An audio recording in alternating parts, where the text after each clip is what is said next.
Well, hi. Well, hi. Sorry, guys, I was just vibing. I was just vibing to this beat. How fucking good is it, though? How fucking good is it?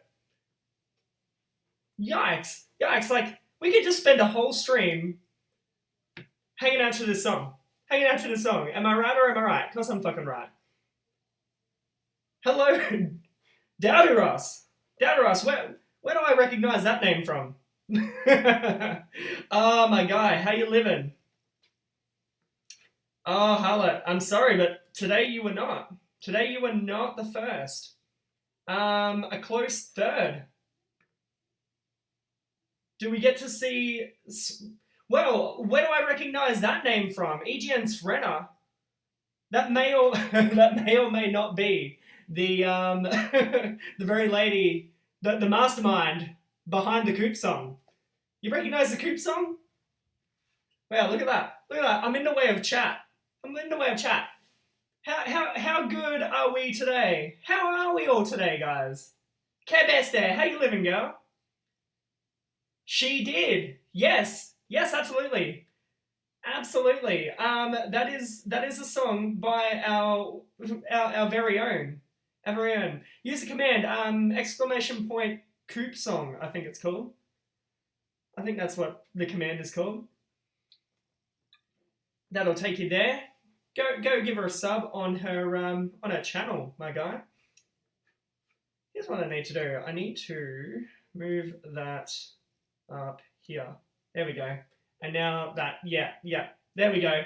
Now chat appears, Coop song. Or is it Coop God? Exclamation point, Coop God. I don't know. You guys will work it out. Where's the mod when you need him? Where's the mod when you need him, guys? Actually, one of the mods should be in. There it is, Coop God. Coop God. There you go.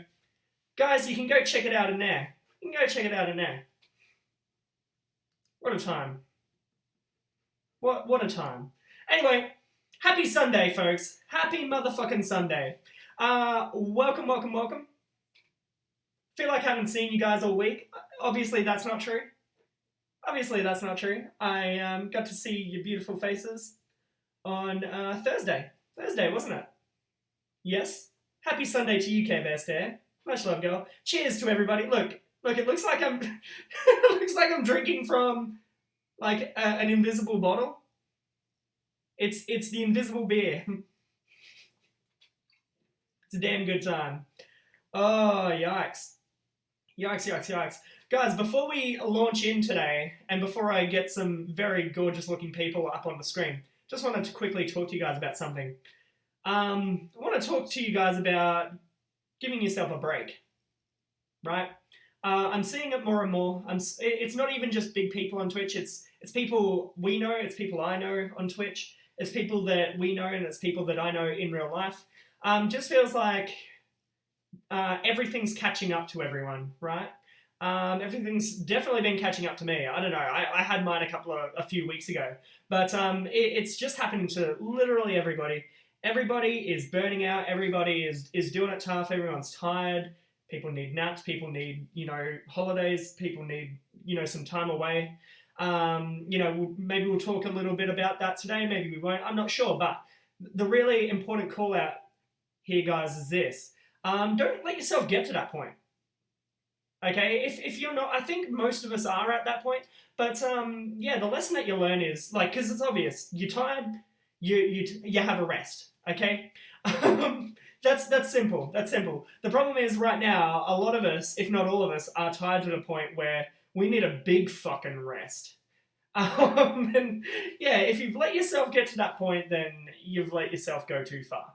And that's really the point that I want to make, guys. Be kind to yourself. I always say be kind to yourself. But you got to go easy on yourself too. Don't expect too much from yourself. Don't let the world expect too much from you. Go easy. Because if you can't be hard on yourself too, everything else is going to be hard on you. Let's put it that way. Nate Dog, what's up with you, my guy? How you living? Everyone else is going to be hard on you. Everything else is going to be hard on you. That's just life. That's just life.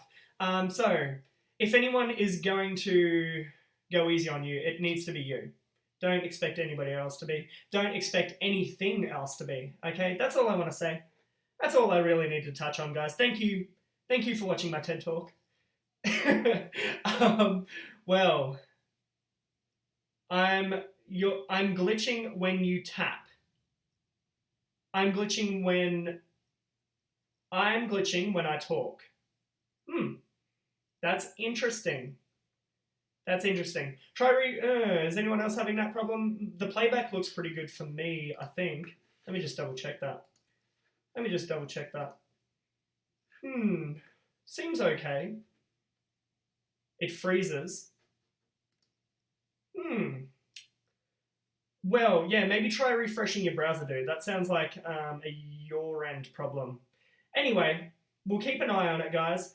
Without further ado, let me introduce some people to you. Let me just make sure. Yeah, okay, that's looking good there. Okay, you do? Okay. Oh, no. Oh, no. Let's just take care of that real quickly. Let's take care of that real quickly.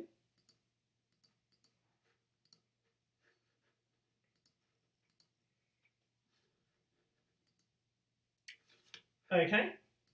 Told me to do it off. Podcast. That's fine. Hello, Hey. beautiful people. What did we just interrupt?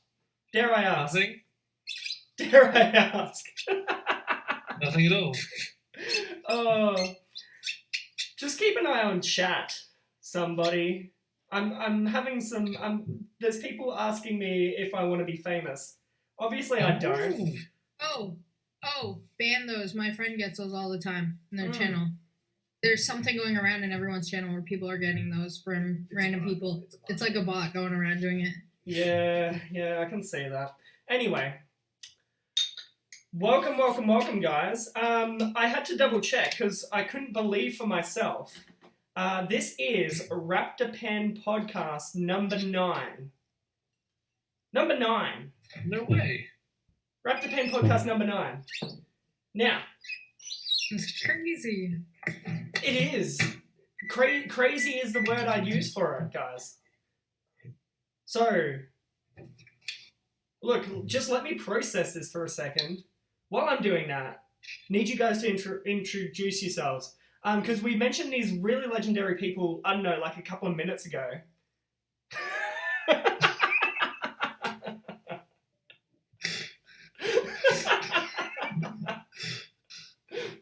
What's up? Hey there, friend. Oh, yikes.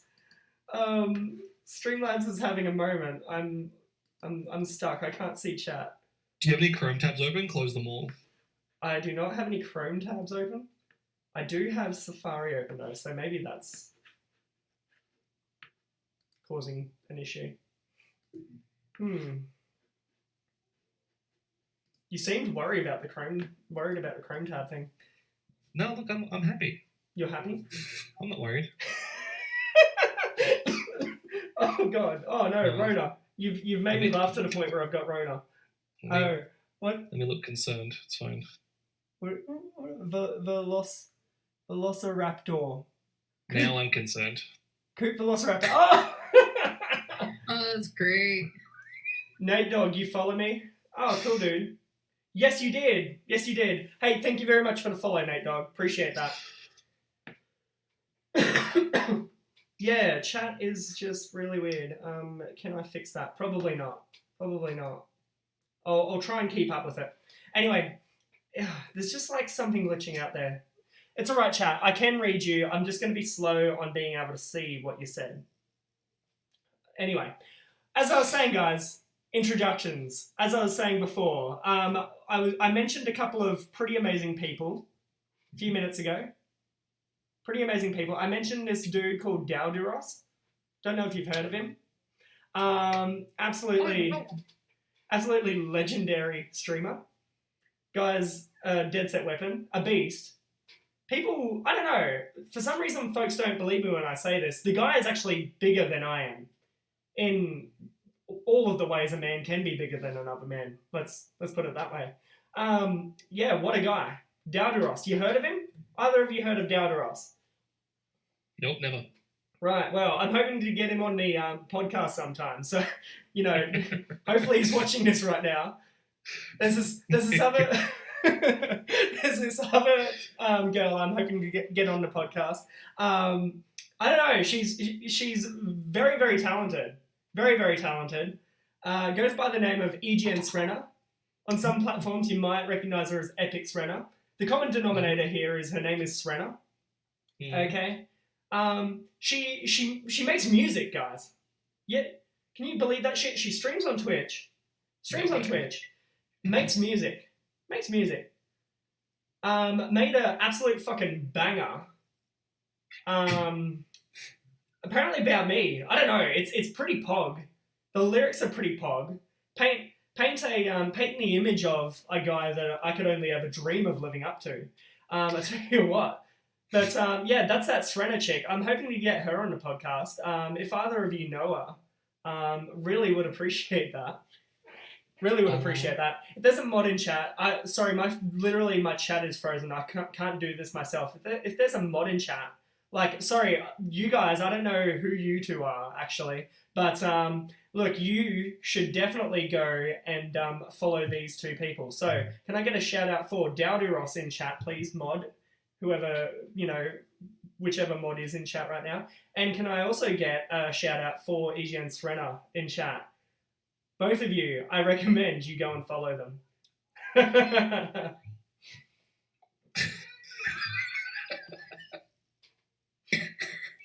But seriously. Give yourself a shout out, go on. Do it. I would do it, Srenna. Literally, I'm frozen right now. Really? Like, It's okay. I can still see chat. I can't do anything in there. I can't do anything in chat. I'm still getting the updates though, guys. Don't you worry. Don't freak out too much. Anyway, guys, thank you both so very much. For anyone who hasn't hung out on this podcast before, because both of you have been on here before, the two people that I've just shouted out, the two people that I've just, you know, said some terrible things about, that is actually the two people that join us today.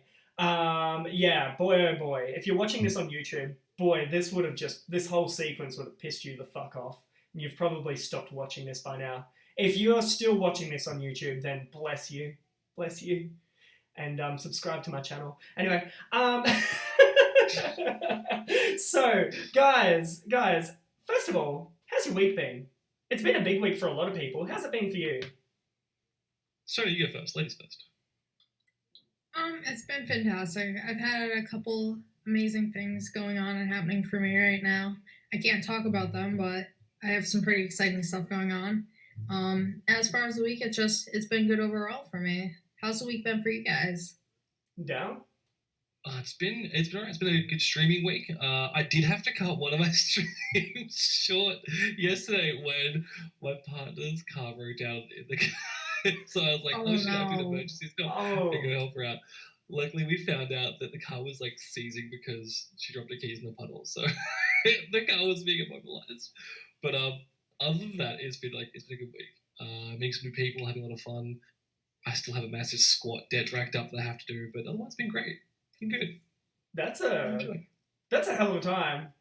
So can we ask what car broke down on Super Bolly? It was her Holden Barino. Oh, Janice. Rip.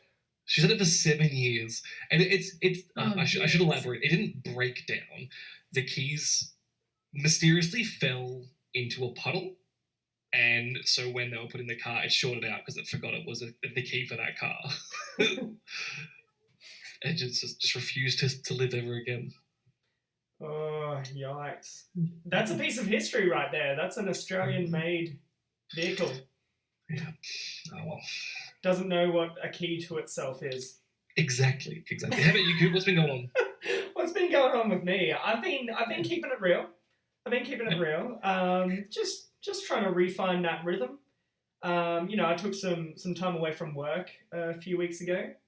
So I got away with being able to get back into the gym because where I am, the gyms have reopened, which is beautiful. So being able to get back into the gym and be able to stream. Since then, obviously, like this week and whatnot, I've gone back to work, actually doing work and stuff like that. So juggling those things, and juggling's the word I'd use. Streaming, working out, and actually doing work for gainful employment and income. That it's a hell of a balancing act. Still finding myself, and I'm keeping it real in terms of exactly what I was talking about when I was just ranting before I let you guys come onto the stream. It's super important. It's something that I've recognized in myself. I do need to go easy on me and give myself that leeway. I need to not burn out so quickly, because that's why I took some time away from working for a bit. It's because I was literally dying. It's been a time. It's been a time. Love coming online. Love hanging out with you guys. And I'll tell you what, each week I look forward to this bad boy right here. So, look, let's jump into it, because there's a lot of shit that's going on this week, guys. I wasn't over exaggerating. There's a lot to unpack here. What do I start with? Well, okay, let's start with this. We have a burning update on DocWatch, guys.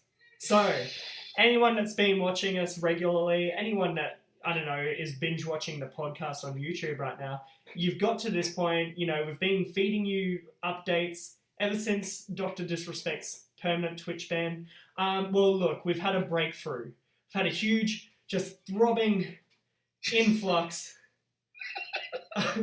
of something, and it is throbbing.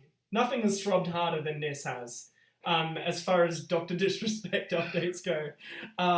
So, guys, it really blew me away yesterday morning to have been watching Twitch, and sure enough, well, not even watching Twitch. Sorry, that's a lie. I discard everything I just said.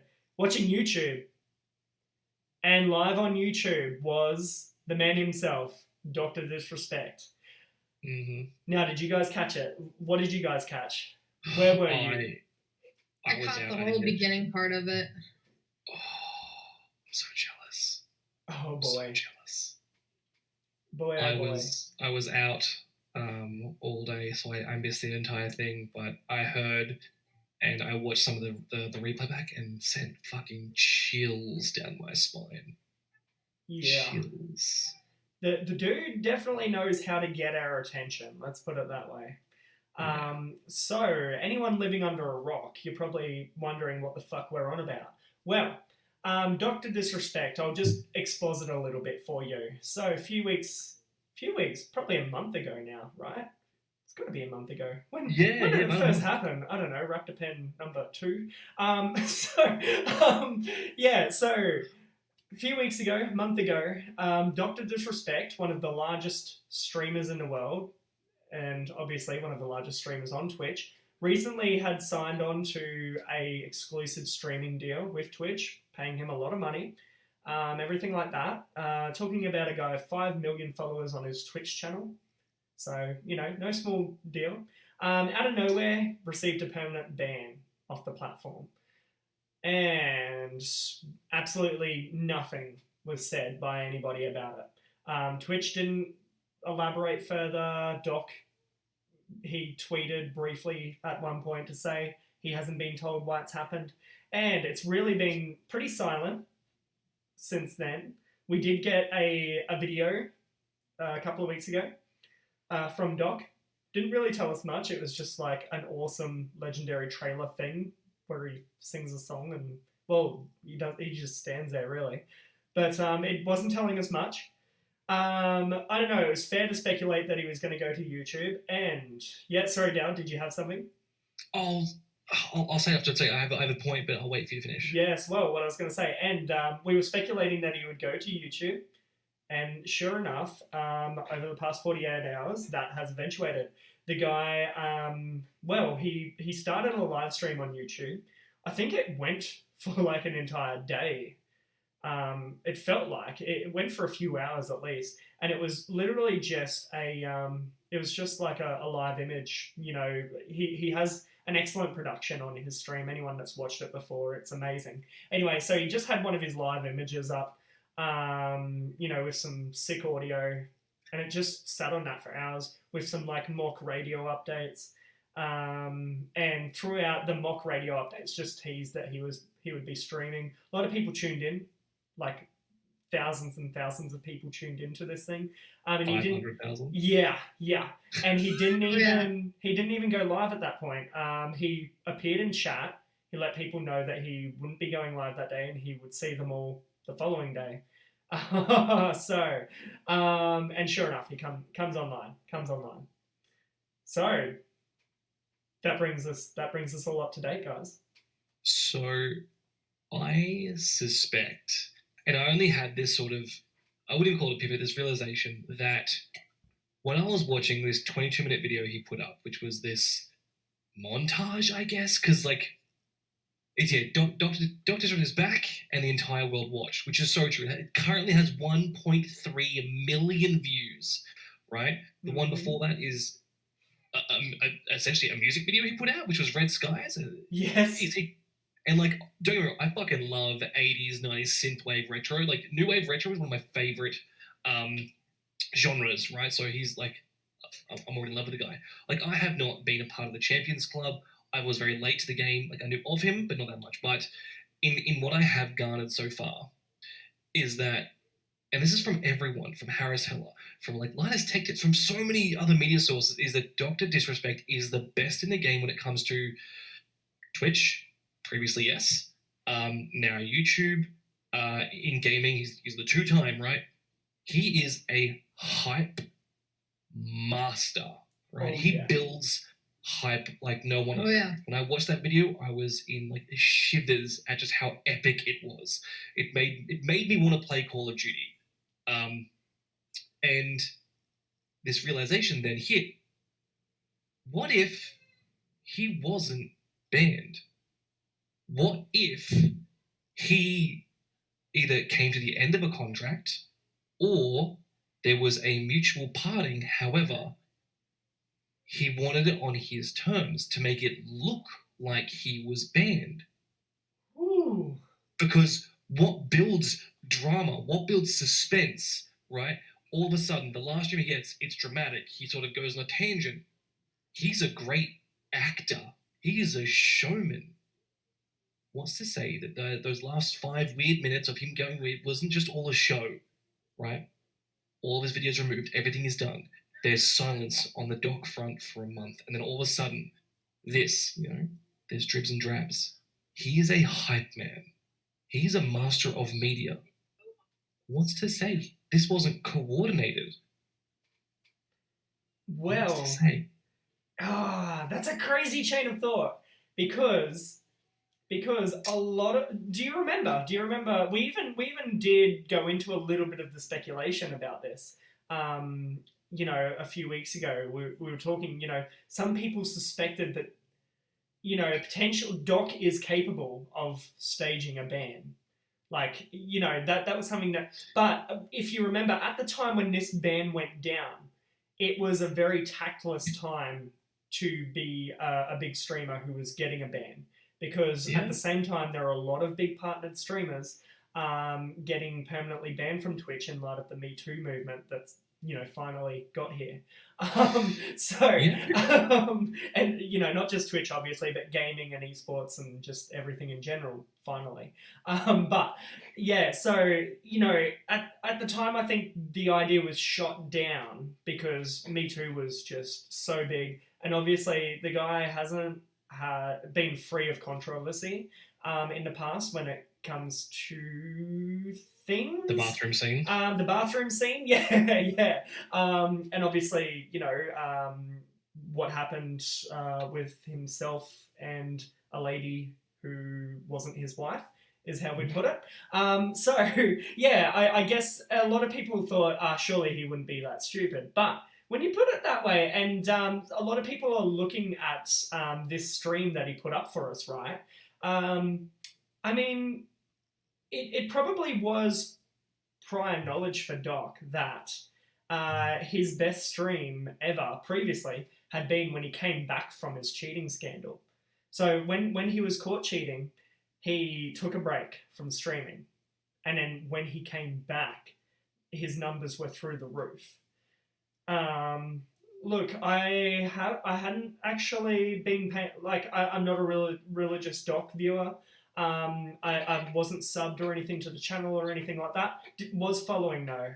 Would catch an occasional Doc stream because I know I really like the character, makes me laugh and everything like that. So yeah, I don't know. Like to me, they look like good numbers, but potentially to him, I don't know if you look at the stats or anything. Maybe he was looking for a bump, looking for a boost, looking to stay relevant, keep the hype going. And I'll tell you what, if that was his goal, it's worked. It has worked. The only thing that makes me think that perhaps not is this. I don't see that being a mutually beneficial agreement. For Twitch, they lost a lot of money banning Doc. They lost a lot of money. And forgetting the contract. Okay, let's just say if they had a contractual, obligation in place where if he did something, then they could ban him and terminate the contract. Then usually in most cases the settlement would be they pretty much don't pay out the contract, or maybe they pay out a small amount of the contract. I'm talking Twitch subscribers.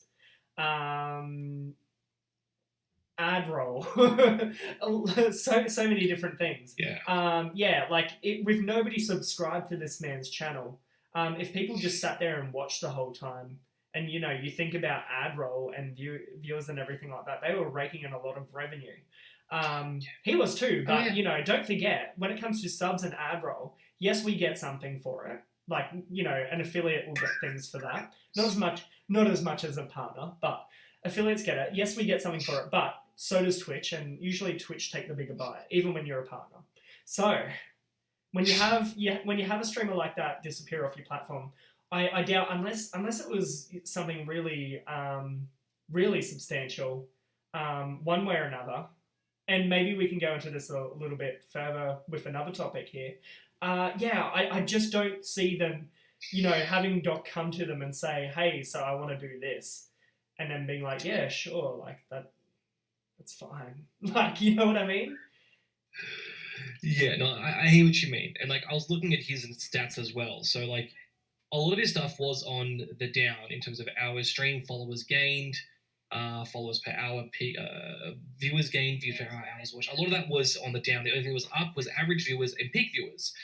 And his numbers do look like they were on the decline. Like in June, he hit 44,000, and then 59, 32, 39, 33, 40, 27, 24. And then at one day, which I think was a tournament, he hit 70,000, and then back to 36, so back to less than, just been half. And he was, I'd say, fairly stagnant, but bear in mind, I'm saying stagnant, the guy's hitting 30,000+ viewers every stream, so like it's a different kind of stagnant. Yeah. And at that level, you measure those metrics a bit different. Of course. Relative to himself, perhaps you can say he was stagnant. Yeah. An interesting wrinkle, guys, and something I had touched upon, I don't know, a few times now. This ban, per inside sources at Twitch, was not handled by Twitch's moderation team. What do you mean? As in, okay, so normally all bans, regardless of who's getting banned, all bans are actually handled through Twitch's moderation team. So, they will investigate a breach or, report a breach, whatever it might be, and then they'll make a decision to, impose a ban on a streamer, and what form of ban the breach merits a ban. You know what I mean? The weird thing with this ban was this. the decision was not actually filtered through that process at all. The ban was not actually processed through Twitch's moderation team. It came from somewhere else in Twitch. Now, that's confirmed information. The rest I have is actually, well, speculation. So the speculation, and guys, really want to emphasize speculation here, because, you know, I don't want to get in trouble or anything. But the speculation that has come through from the likes of Slasher, Shannon, those sorts of people that do have people on the inside, I don't know, you could listen to what they say about these things. What they have said is it's actually come from the executive team within Twitch to say, okay, this streamer is now permanently banned off the platform. So that adds a weird wrinkle to it all. Yeah. I like my theory. Yeah. Well, I don't know. Theory. It could be a wrinkle to the affirmative of your theory if you think about it. If he's going to approach anybody about something like that, and if anybody's got the ability to say yes to it, it would be Jeff Bezos. No, it would be it would be the executive team within Twitch. Let's get Bezos in here, shall we? Yeah, Jeff, Coop Velociraptor here. If you're seeing this, we'd like you to jump into the Raptor Pen with us. Have a chat about Doc's ban. We just want to run a theory by you. Look, you don't even have to say yes or no, mate. You could just blink. Just blink. Dow needs to know. It's not actually me. Dalduros. No, I'm joking. We would all love to know, Jeff. Look, to be honest with you, CEO of Amazon it's probably well below his care level or pay grade, so I doubt even he knows. I doubt even he knows. But yeah, very, very interesting. Look, I did actually watch his stream. I watched Doc's stream, guys, on YouTube. It was a Doc stream, right? We got treated to, well, Doc really just addressing the elephant in the room, because naturally people do want to know. So eventually he did cave to chat. He spoke about his Twitch ban, and what he said was this. In true Doc fashion, he said he still does not know why he was banned. And in fact, he called out all of the speculation that had been circulating. He's obviously been reading everything. He's been watching everything. He knows what people are saying, and he's called it out for what it is, people that just need to know things now. And yeah, has obviously dispelled all that and said, yeah, it's all bullshit. You know, I'm obviously unhappy about the lack of communication about the ban prior, and then the lack of reaching out after, and everything like that. What he insinuated was this: look, it is what it is. I don't know, and as far as I'm concerned, I've done nothing that warrants the ban. But here we are, we're on YouTube. I started here 11 years ago, and now we're back. And look, what we're dealing with the Twitch contract and everything, there's a lot of money involved. Let's leave it to the lawyers. Is the crux of what he said there. Of course, I can never verbatim replicate the Doc's words, so I'm not even going to try, guys. But yeah, that's the crux of what he said. I don't know. It sucks, and let's just leave it to the lawyers and get on with it. Hell of an attitude. The dude's he was playing some Warzone. He's a bit rusty. With all due respect to the Doc, to the two-time. He's the two-time for a reason. But no, I don't know. He was showing some rust on stream yesterday. Absolutely. Really? I mean, the guy is a 6'8" phenomenon. Well, yeah, but you know that being 6'8" doesn't do much when you're holding a controller. Whoa, you just keep holding mouth. He's not a controller. Please tell me he's not a controller player. He is a controller. He is actually. He is no. He's a PC player. I just wanted to get a bite out of you, and you didn't. You didn't disappoint. You didn't disappoint. Um, oh boy. Oh boy, oh boy. No, I don't know. He wasn't terrible, but dare I say, um,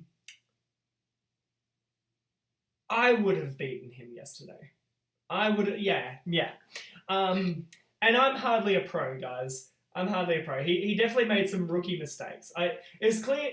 And look. The thing with I always say this. When it comes to streaming these games, right, there is being good, and then there is making good content. Doc is definitely a content guy, right? He's definitely a content guy. So, you first stream back, you're on a different platform. You've probably got all these things running through your head. You could tell that he's excited. Serena did not agree with your content around Doc, and she's like, fucking him out. Shit, yeah, holy shit. Don't you dare smack talk Doc. Shit. She is a Champions Club member since 2010. She's a tier 3 sub. She's showing it. She's back. She's back. We've just been shadow banned. No, but yeah. So anyway, the guy's making content. He's there focusing on the stream, making sure it all goes well. Puts on a hell of a production, right? So I mean, fair enough. But even for him, like, I don't know. You go into these things and you're like, okay, it's a Dr. Disrespect stream. Like, we're gonna see this guy get some victories, and I don't know. We just didn't get to see it yesterday. But otherwise, terrific stream. In fact, in a lot of ways, after throwing that shade, I'm gonna toss a bone. Not that he needs it. He's a millionaire that lives in a mansion. But look, Doc. What I will say about you, my friend, is this. I actually enjoy the production value of your stream more than, say, Shroud or Ninja. I think that you put on a better production in your stream. You definitely put a lot more effort into visual effects and things like that than what those other guys do, those other big streamers. Yeah. There are certainly some amazing streamers out there that, put out just, I don't know, it's crazy. It's like you're watching a movie or a TV show. But yeah, honestly, the guy that pioneers this shit, the guy who owns that crown, that's the 2-time, 100%. Yeah. Can't take that away from him. So, and you know what? That was all there. It was a good time. Absolutely good time. What are your thoughts, Shredder? Yeah, I was just about to say, Shredder. Thoughts? Well, I saw the whole beginning part when he was talking about like why he didn't know why he was banned and that whole thing. And I saw some of his Call of Duty play. I didn't see the whole thing, but like you said, the whole production value, just like his whole stream setup and everything, it's so beautifully set up. Like, I love the music and everything, just the whole visual aspect and just like the character he plays himself. It's fantastic to see him do something that that inspires him, that motivates him, Mm. And actually, I did want to toss you on this, being the artistic genius that you are. What did you think of just the Sorry, I just saw Super Polly's comments in chat. What did you think of the color scheme in his visuals? Bearing in mind you're rocking the red hair today, which I dig, by the way, just as a side note. But yeah, thank you. Yeah, what did you think of the color scheme? Because for me, I don't know, I'm a heathen when it comes to art, but even I noticed a lot of red in there. Like, what did you take away from it? During the whole, when he had the music thing up? Yeah. I like that. I think it looked beautiful. I think it looked gorgeous. I like the way it looked, personally. But you would have noticed it on every visual screen that he had. Obviously you have when his live screen, when, it's him and he's got the screen and everything behind him. But on his cut screens and everything, like his locker, you saw the locker room and things like that. And it was just, there was just this constant, it was a marry up of colours. I could never have identified them. I say red. It's probably the color's probably not even fucking called red. It's probably called something else. Like I don't know, like super duros. I just took 2 names in chat. It was, and that's a color now. It's a red color. But yeah. I'm glad it's not just me, because obviously I could just fanboy this thing into being good. It's nice to have like that objective view from you, Srenna, to say, yeah, actually it was pretty fucking pog. Like, yeah, it was awesome. He knows his audience. He knows his theme. He knows who he is, what he's about, and he knows what they like, right? He knows his brand. He has awareness of himself and his audience, his demographic. He knows very well who that is. Like, I'm looking at the screen now. It's him behind a counter. It's got G Fuel by Mountain Dew. It's that like that Dr. Disrespectful red, and you know, there's donuts there. There's what looks like V cans among it, but like it's like you said, it's a production. It is a big show. It's like you watch him. It may not necessarily be for, like you said, the gameplay, but you go there for him as a showman, as a front man in this amazing production put together. Oh yeah, it is spectacular.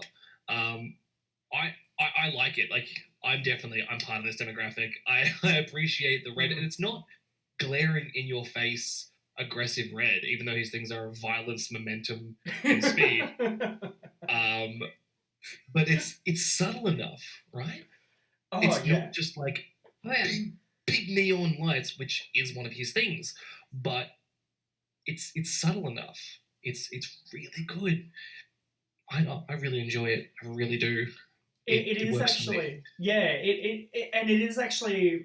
Reason why I bring it up, it is actually a more refined visual to what we saw on his streams on Twitch. Like, he's obviously been working on it, or I doubt he's been working on it, although he could have been. Someone's been working on it, and they've done a fantastic job. He did. I don't know if you ever watched Doc streams on Twitch. They were very good, but yeah, I don't know. This is definitely a more refined look. Yeah, it's had a lot. Had a lot put into it, a lot of time and deliberation, and I'd say some expert looks have gone into it. But yeah, yikes. I like it. So, guys, enough swooning over Doc and his terrific stream. Yeah, I know. Like, it. Like, should we just take a breather? Like, take 10 minutes to calm down? No, we shouldn't. The show must go on. Look, up in the air lately have been arguably three names, right? And we've been waiting for those names to fall somewhere in terms of, you know, just things that have gone on. Obviously, Doc's ban, you've been wondering, you know, will he come back to Twitch? Will he go to YouTube? Will he go to Facebook? Is he starting a new platform? You know, those were all things that were up in the air with him. Now we know. Okay, Doc is back on YouTube. That's happened. Now, another thing that's happened is, Mixer died. And with that, 2 very big names that haven't really seemed to fall anywhere. They're still very much in the air. Ninja and Shroud. I touched on them a moment earlier. Guys, what the fuck are they doing? Both of them. What are they doing? Okay. So, Dow, do you want to break down what Shroud's been doing? Shroud, I actually haven't been paying a little attention. From what I understand, he's done like a little bit of streaming. He's been trolling people. I'll be right back. Oh yeah, sure. Shroud, I haven't kept much of an eye on, but I do know that what Ninja's been doing and what Shroud will probably end up doing is they're flexing. Right? Oh. They're showing. I mean this in the sense that they're showing Twitch and YouTube and Facebook and everyone else. They're showing who they are and what they can do. They're showing the numbers they can pull, right? He went on YouTube, and how many? 130,000 people he dragged in was Ninja. Oh, a lot. Yeah. Yeah, 170,000 people he had on his YouTube stream. Yeah. like consistently. It wasn't like he was at like up and down numbers, and then he was on Twitch and he pulled in, what was it, 80, 90,000? Oh, And it's a lot. this is unpartnered, this is unverified. Basically, I don't think they're even affiliate at that stage. Yeah, no. He hit affiliate after the stream. Imagine that, guys. Imagine that. That's not fair. He has to stream for at least 12 days. Imagine that. Well, he streamed for 2 hours. That's not fair. There are rules. Well, they make a discretionary call, I think, if you're I don't know. Yeah, if you have the right reach. So like I've heard of other streamers and or stream teams, not affiliates, but like organizations who can get overnight verification for partnerships because they might have extended reach outside of Twitch, depending on what they're about, blah blah blah. Mm-hmm. So it's not unheard of. Something we'll go into a little later is Twitch can actually sign somebody from outside of Twitch, and just make them a partner because they're paying them because they can do what the fuck they want. Yeah. So what they're doing. So I firmly believe that Ninja is flexing, showing what he's worth and what he can bring. Because in one stream he brought 100,000 people to YouTube. Blah blah blah blah. Same for Twitch. He's showing them what he's worth. Shroud, I think he might just go Twitch. That's my thing. He'll probably just go Twitch and just be on there doing his games. He'll do tournaments. He might not do tournaments. Maybe. Well, just for keeping up Shroud status. Well, I've been reading and I've been watching, and again, this is all from other people within the esports scene. So esports reporters, and as far as esports goes, those guys are always going to know more than I know. So I go there. I go to what's my boy's name? I've forgotten his name. Anyway, sorry, source. I didn't get to name you today. I'll look for you later and put you in the description. But hey, I went to this source, and what they seem to suggest is this: Shroud might actually be looking at going back to esports, like going pro, playing Valorant. Now. I heard that. He himself, and look, I do fact check these things. I don't just come onto the podcast and go, well, this person, they said this. So, make of that what you will. No, with this, I have gone and fact checked this. He has been clipped a few times on stream, umming and ahhing about it, suggesting that he might. There's been some things on Twitter and everything like that where he's kind of... Well, he hasn't denied it, that he perhaps would go back to being pro again. Shroud, obviously, the CSGO god that he is, certainly could pick up a game like Valorant and just absolutely dominate. So it's mouth-watering if you're into esports. At the time, Shroud was still streaming, right? So a lot of people were pretty upset at the idea because... when you go pro in esports, you've got less time for streaming because you've got to go into scrims and things like that and get good, practice with your team and everything. So that means less time online with your viewers and everything. So he just banked how much when Mixer shut down and he forced them to pay out his contract, 10 million. For 8 months' work. So look, the dude doesn't need to worry too much about money. If he's got that thirst, if he's got that hunger and he wants to go pro again, what better time? What better time? Not bad for 8 months fucking work. Oh man. I would love an 8-month contract for 10 mil. Right? That's beautiful. Well, you know what's better than 10 mil for 8 months? 30 mil for 8 months. Hi, my name is Ninja. Fucking Tyler, mate. Yeah. So, Like, honestly, I expect him to land somewhere. There's still a suggestion he may go onto the Spotify streaming service. You don't know. Um, you don't know.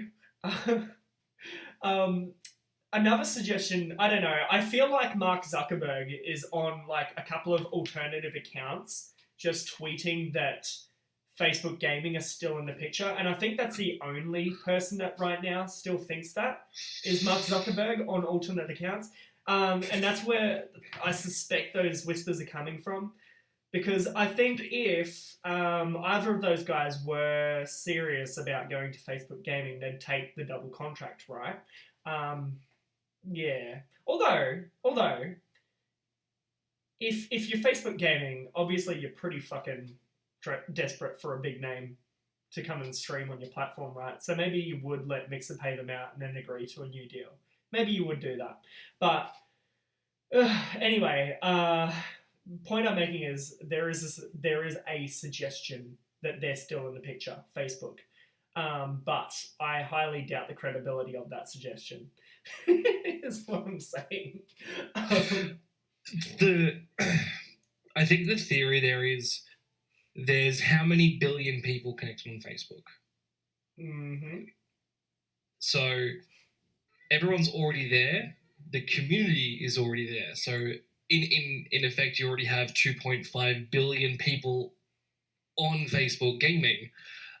So the theory behind a massive market there is plausible. And when you convert someone, it's really hard. When you try and get someone on Facebook to come to Twitch, I think you lose like 80% of people. And it's the same for any application. Sure. So like it's viable for some people, definitely. If you already have a big community there, if people are already invested, it's a possibility. But I think it's more than likely YouTubers where, Ninja's gonna go. He grabbed more people there. It's more likely. What are your thoughts, Srenna? I feel like it's easier to find stuff. Like, it's easier to get noticed on a platform like that, on YouTube nowadays than it is on Facebook. Be realistic. Yeah. And that entire topic is covered by so many people on YouTube, how there's no discoverability on Twitch. Like the functionality in theory is there, using just the option of clips, right? Sure. Having a recommended for you on the entire panel of a page, because on Twitch, what have you got? You got the very front page of Twitch. They might have 2 or 3 streamers you'll see that are recommended for you. Mm-hmm. The discoverability is not. You very rarely find people unless you luckily find someone. It's like 3 a.m. their time. They can't sleep. They're channel surfing and they find someone who vibes with them. It's rare though. Yeah. Like, to give anyone watching an idea, mostly the panels on the recommended for you portion of the Twitch homepage is taken up by people who are a part of the Twitch grassroots program and partnered streamers. That's pretty much it. It's very rare that, so as an affiliate, occasionally I will show up on the recommended page. I know this because my insights tell me I get occasionally 1 viewer off the recommended panel, maybe in a week. That's to give you guys an idea. So that's me, the guy with a couple of people following him, who's an affiliate streamer on Twitch. Think about someone else who's just starting out, really, who averages 1 or 2 viewers, has less than a couple of people following them, and is really just trying to get noticed. I don't see them on. I don't see those streamers on the recommended panel ever, and that's kind of the point, right? Something that I've said before is this: Facebook, the platform, is actually terrific. It's the people that are on there that I fucking hate. If you, I'm sorry. It's accurate. It's really accurate. Yeah, if you could merge all of the people who are on Twitch, I don't know, give or take a few trolls, onto Facebook and evict the garbage that's on Facebook, boomers, then look, you're in the game, you're laughing. I think that Facebook, out of all of the platforms, is actually the ideal one. You know why? Because they have got the mechanics in place. I actually went into Facebook the other day. It was gnarly. You ever go to Pompeii? You know the city Pompeii, the shit that's been burned down by the volcano like 1,000,000 years ago? Yeah. Yeah, well, I've never been there, but I envision that this is what it's like. Log back into your Facebook account.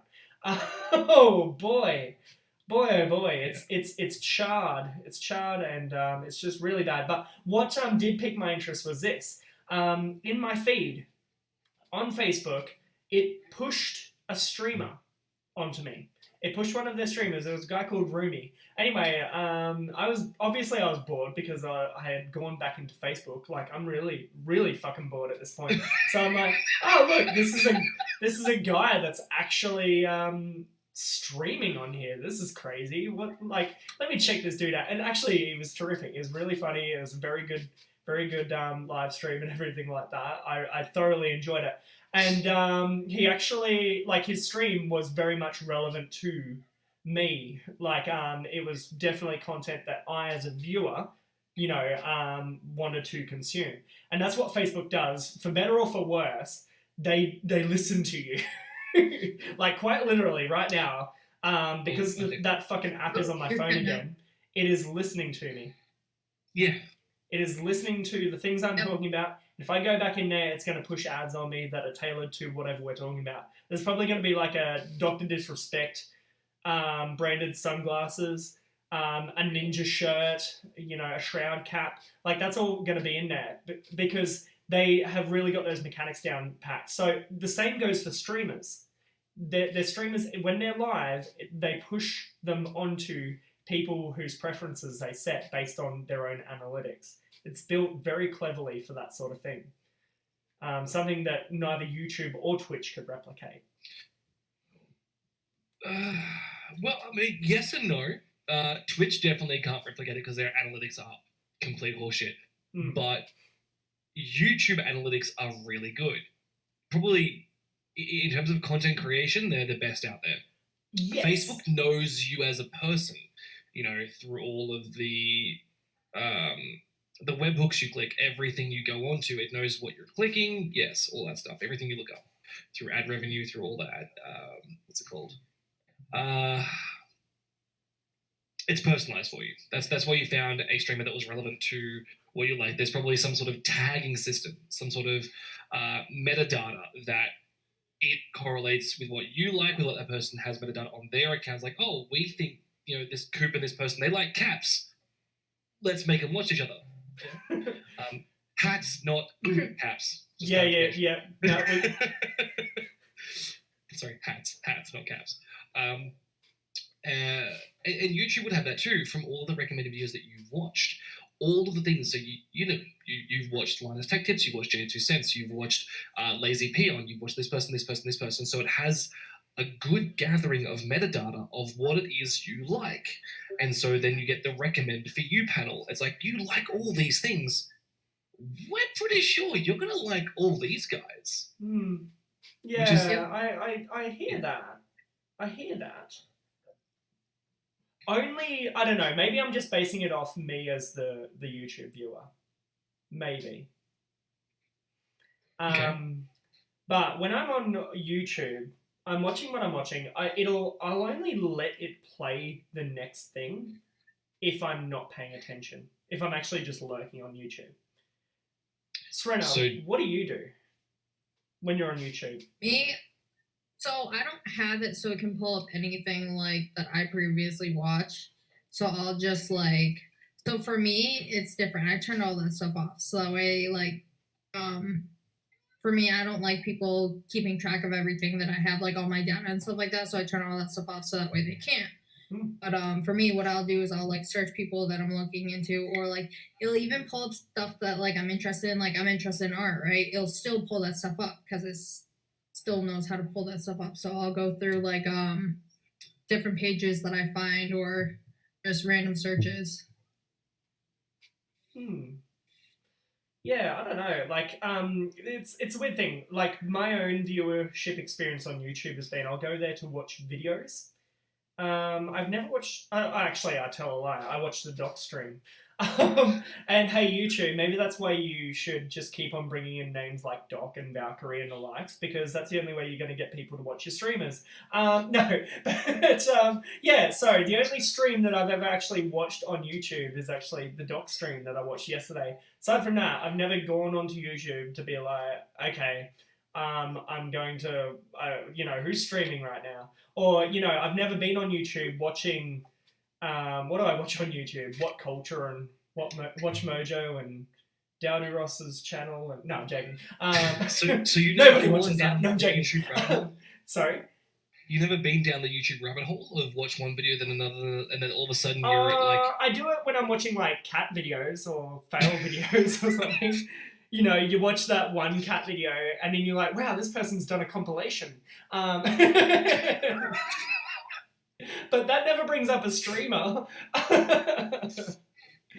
Yeah, no, that's a fair point.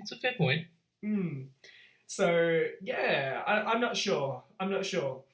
So far, I've only really... And I'm happy to be proven wrong here. Somebody jump into chat, jump into the comments on YouTube if you're watching this on YouTube. Prove me wrong here. I've never heard of somebody that wasn't a big name streamer going onto YouTube and streaming there and, taking off. But it is interesting you say that, because every other, like, analyst and, like, David Nash and Harris Heller, the people that we look to for inspiration, for support, and like information on what's going on, they all unanimously say you build an external audience. Of course you do. Like on YouTube, you have to create there first and then bring them over. Yeah, but like, you're saying you can't build a following on YouTube. Well, I'm not saying that you can't build a following on YouTube. I'm saying that you can't build a following just streaming on YouTube. And that's the yes, that is the difference, right? When you're talking about all those guys, Harris Heller is definitely a guy that I watch as well, right? He makes content for YouTube, and he streams, right? So yeah, what those guys all say is absolutely correct. You build an external following. You get people following you on Instagram. You get people following you on Twitter. You get people, watching your videos on YouTube, subscribing to you on YouTube. And only, that is a great way of building / enhancing your viewership and your following as a streamer. Absolutely, 110%. And look, there's nothing other than streaming and esports on Twitch, right? So you can't do those other things on Twitch. I disagree. There is not just esports and streaming. Like, how often do you go into the just chatting section and scroll through there? Fair bit, but again, they're streaming, aren't they? Well, yes, they are live streaming, yes, but it's not just games or. Yeah. Sorry, when I say streaming, I use it as an overarching thing to say, okay. Yeah. I'm not saying like everyone's just playing Call of Duty and smoking bombs and no. There is a vast majority, considering there's currently no, it's actually very slow. There's only 57,000 people on. Yeah, I know. We need Doc or Ninja or Shroud or someone to come online. Tim the Tap Man. God knows. Pokimane is actually taking a break, so yeah. I heard about that. Yeah, did you see her tweet? She's taking a month off. So right? I saw the tweet through other people's video when they covered it. When other people covered the whole topic, I saw the whole thing she said. Well, yeah. Can you summarize? Like, because I can't remember. Can you summarize what she said? So pretty much, she just wants to take a break for herself because she's pretty burnt out and she wants to take a month off. And a lot of people were saddened by that. And there was like a huge controversy in this whole thing with her whole deal that came out. Well, did it come out? I've been following this. It reeks of two things. It reeks of one, Keemstar just stirring the pot, trying to start shit that isn't there, and two, this guy Leafy is here. So yeah, I don't know. He went away for a while, and then he's just sort of come back, and he's come back by making all these videos about Pokemon. Mm. Oh, my feeling is he's really just trying to pick up the viewers and get his following back and everything like that off saying her name, and starting beef with her because obviously he doesn't give a fuck. But yeah, anyway, so I don't know. It probably doesn't help that narrative.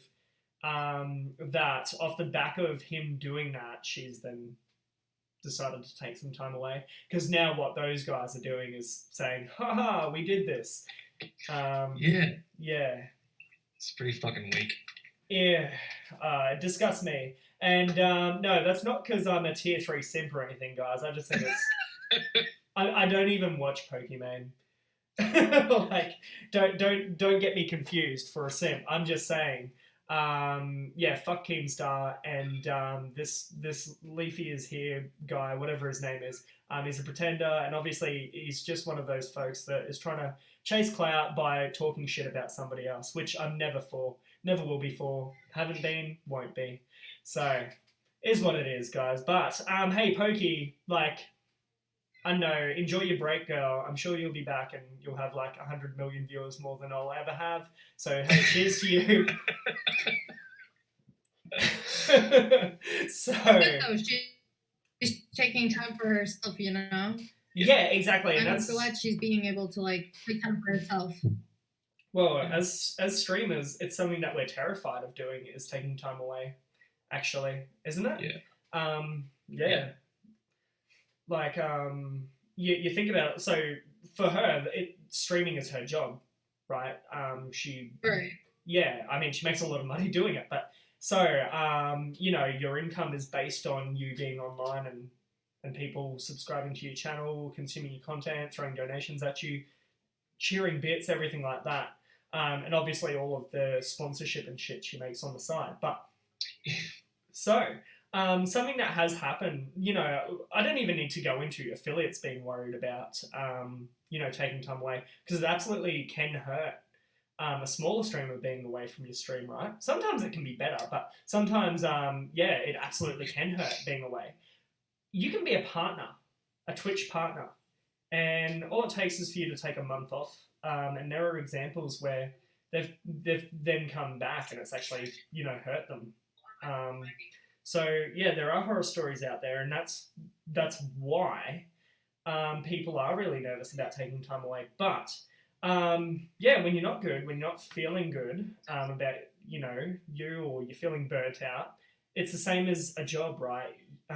You can't keep on working. You do need to take some time out, take some time to yourself, you know, get good, you know, just go and do something for you, relax. Yeah, it's important to still do that. And you know what? It's the same with your work, right? You come back and you start working again, and, you know, there's a bit of rust. It's the same as, you know, the doc playing Call of Duty again. You know, there's a bit of rust, but, you know, you'll get good and you just keep at it and, you know, you've got a community there still usually, so I honestly wouldn't worry about taking time away. But yeah, it's like what I was saying earlier, guys, at the start of the stream. You definitely do need to go easy on yourself and don't let yourself get to that point where, you know, you're having a break because you passed out at some point, because that's never good. Yeah. LOL Tyler 1 is one of the examples where he took off, I think it was roughly a month, because I think he said he's going to like change from being an ADC to a jungle mate, like with a specific character to get good in like diamond leagues for content. Mm-hmm. And he lost, I think, thousands of subs. Yeah. Because he wasn't live for a month, so they just didn't continue their sub. And that's one of the examples. He's a very high profile streamer. A lot of people know him. He has a very scuffed stream, but that's his thing. But to the point, yeah, he took that month off and he lost a lot of subs. Yeah, it's actually more of a risk for bigger streamers than it is for smaller streamers. For a larger streamer, just from a psychological viewpoint here, a viewer feels less like they're supporting the streamer and more like they're, just, there for the ride, so to speak. So yeah, when they go away, it's, oh, well, I'm not paying for something that's not there. With a smaller streamer, it's a little bit different. When you do have a following of subscribers, the feeling as a viewer and as a sub is, oh, well, this person actually is, this is income that, they're then putting onto themselves, like to live or whatever it might be. So you almost feel obliged, in a sense, not in a bad way, but you know what I mean? Like, it's a feeling of, okay, well, they're just taking some time away. They're obviously receiving an income off my subscription, and so they tend to they're more likely to actually stay subscribed to a smaller streamer than a larger streamer when they're away.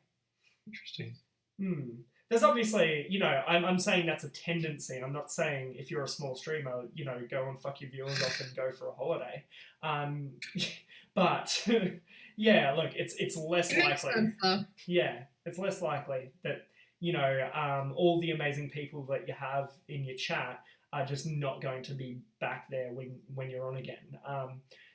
As opposed to, the larger streamer who probably doesn't need to worry about that anyway. Potentially, yeah. Yeah, and Lol Tyler won, from what I recall, when he did come back, he was like, fine. It was like a blast of a stream. Like, yeah. Probably. Well, people like that, when, like, Lol Tyler, when his is not a production stream. His is a personality stream. You watch him because of his outbursts, his rage. He screams into the mic. It peaks, it blurs, but that's him. He wouldn't be Tyler 1 if he had, like, a top-end sound system, if he had a perfect thing. It wouldn't be him. He is that particular rage guy. And they'll always come back to that. They want to see those. Oh, yeah, that's what people are watching for, right? Yeah. Yeah. Look, that and he's very good at League. Well, I mean, that's how you get in. You're usually good at something. Yeah. Just quickly, there was some bits cheered. I noticed it up there, actually. Care Bear Stare, thank you very much for the bitty bits. I just want to acknowledge that quickly. You're an absolute legend. Thank you. Much love, girl. Much love. But yeah, so speaking of guys like that, speaking of, larger streamers, people with just massive followings, external followings even, outside of Twitch, because that's a really pertinent point that ties into the other thing that I wanted to bring up today, guys, and that is, well, we've seen a little bit of an increase in actual mainstream celebrities appearing on Twitch. And what's really exacerbated us noticing that is recently, the rapper Logic retired from rapping. Thank you so much, Logic, for all of the music. We love you for it, my guy. But, oh, wait, never mind. You're here now. Logic is here on Twitch, guys. Twitch signed him to a fucking huge exclusive streaming contract. So, yeah, Logic is on Twitch. I'm talking doc money. Like, it's... Bigger. It's like definitely bigger, but that size contract, right? They have got him over for a while now. We've had T-Pain has been streaming on Twitch. Oh, I didn't know T-Pain was streaming. I heard about Logic though. So the reason I laugh is because T-Pain goes into a streamer I watch called Pay Money Wobby. He watches him. Yeah, he watches him stream, and I think he's going to buy or is buying the hentai waifu rap car that Wobby made. Yes, I did hear about this. So that's why I laugh, because I'm like, because that's actually happening. That's lots of shit. I did hear about this. Oh, so context. So Pay Money Wobby, absolutely massive streamer, hangs out with our guy Dalduros. Occasionally on stream. No. So when I say hangs out with him, he actually raided him a couple of times recently. Absolutely legendary dude. Oh, that's awesome. Yeah. Yes and no. Why yes and no? Well, because I do the squats per follow and raid and everything. When he Oh, okay. when he on 2 occasions dropped like 5,500 people on me, that's a lot of follows. I currently have a squat debt of 5,500 to do. I was gonna say, is that how you got your squat? That's one of the ways, yeah. One of the ways. Yeah. Oh, hey, Super Bully, how you doing, girl? Yes, put the happy face on it. Oh, Dal, I would feel sorry for you if I didn't also know you.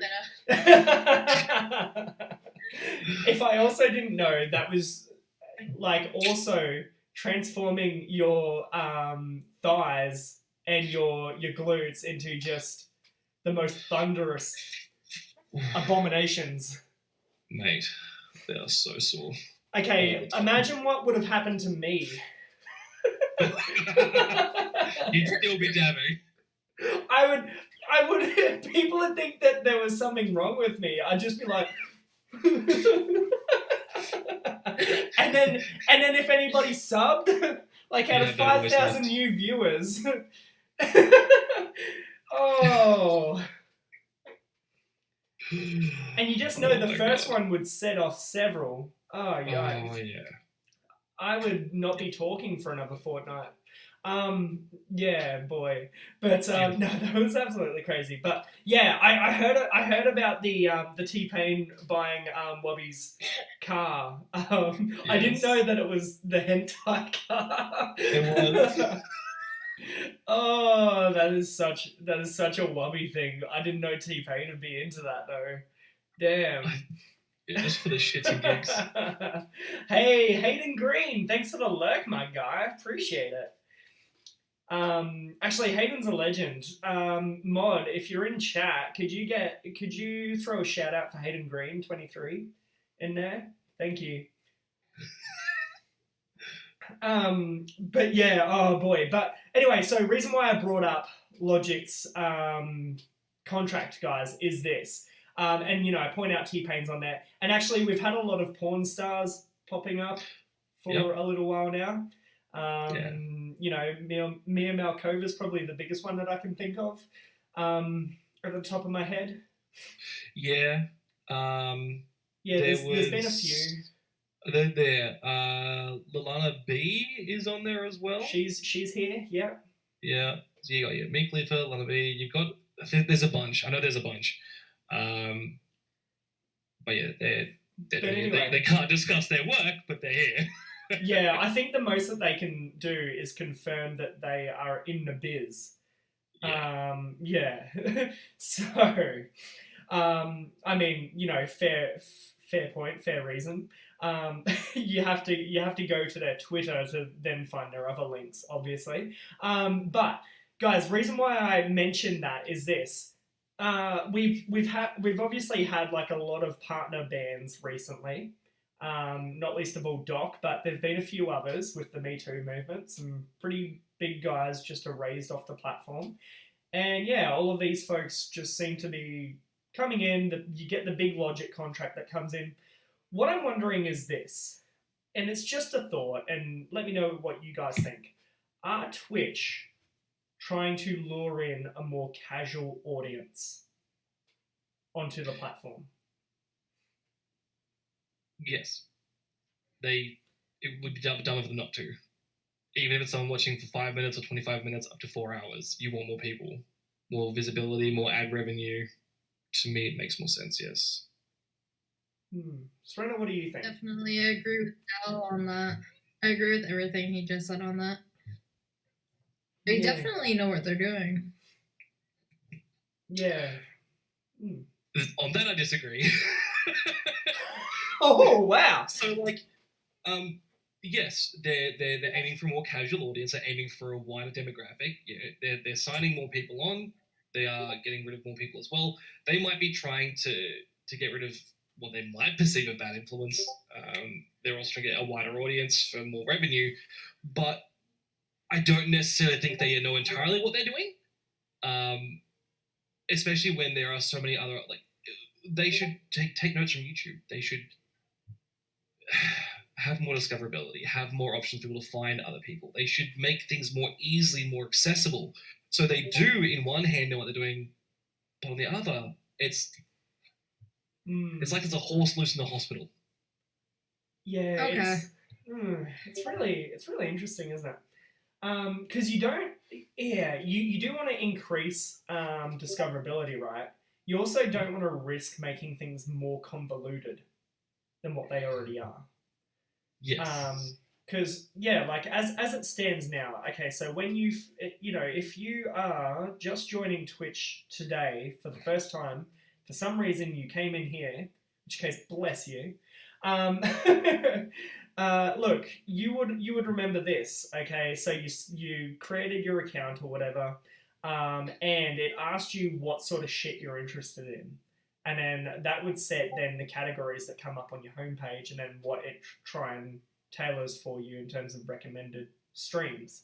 So if you're looking for something to watch, you get the few streams that show up on recommended. If you followed a stream, you've obviously got the streams the channels that you're following if they're live. Then you've got to go and find something,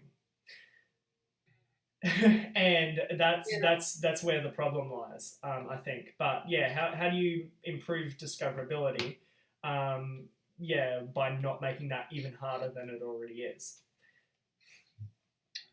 Yeah, that's where I think they have the suggestion of clips. When you, this happens a lot of time. When you start to Fiverr, for example, when you start to YouTube, in the same case, you would select a bunch of tags of what you're interested in, and a streamer will, they should have the ability to tag what they do. Some people would probably tag everything. Some might be more niche. But like you'd say, I do RPGs, I do FPS, adventure, indie, blah blah blah. You might have 5 or 6 specific things, and just talking all that stuff. And then when someone signs up, they might say, I like FPS, the first one, specifically Call of Duty. And then you might be like, I like this. And so you get recommended Tim the Tatman, Cloaksy, Nick Merckx. You get all the top streamers. All the big people. You get some at 1G. But you might not get the little guys. Yeah.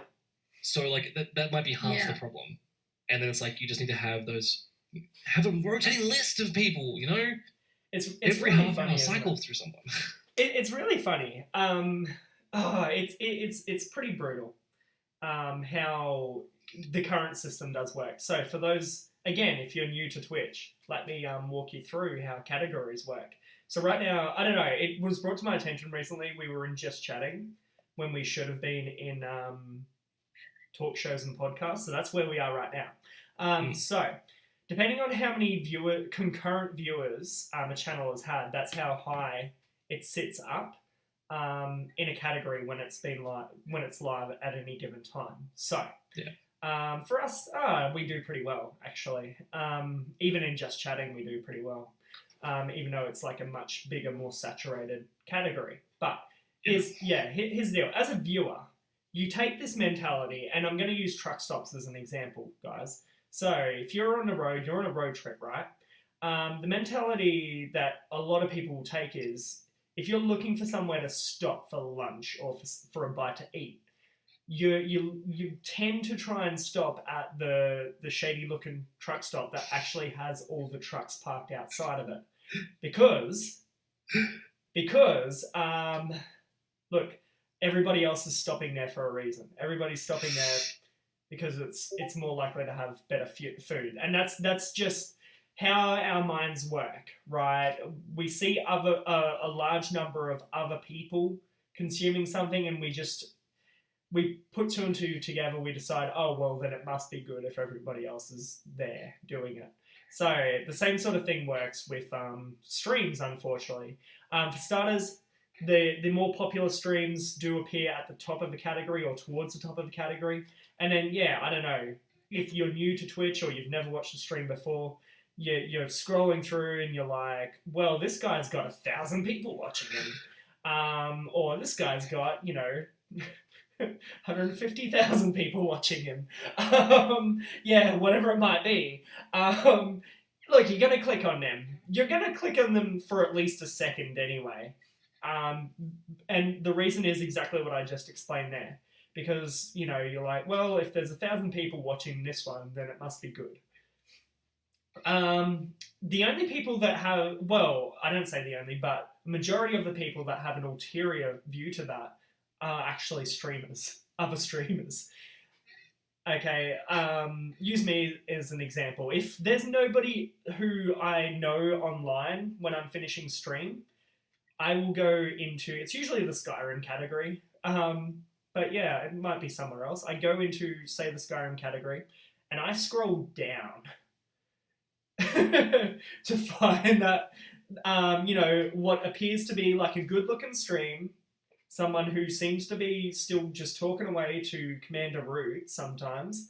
But yeah, they're there and they're putting on a good show, and their only problem is that nobody's actually watching. I try and find that stream.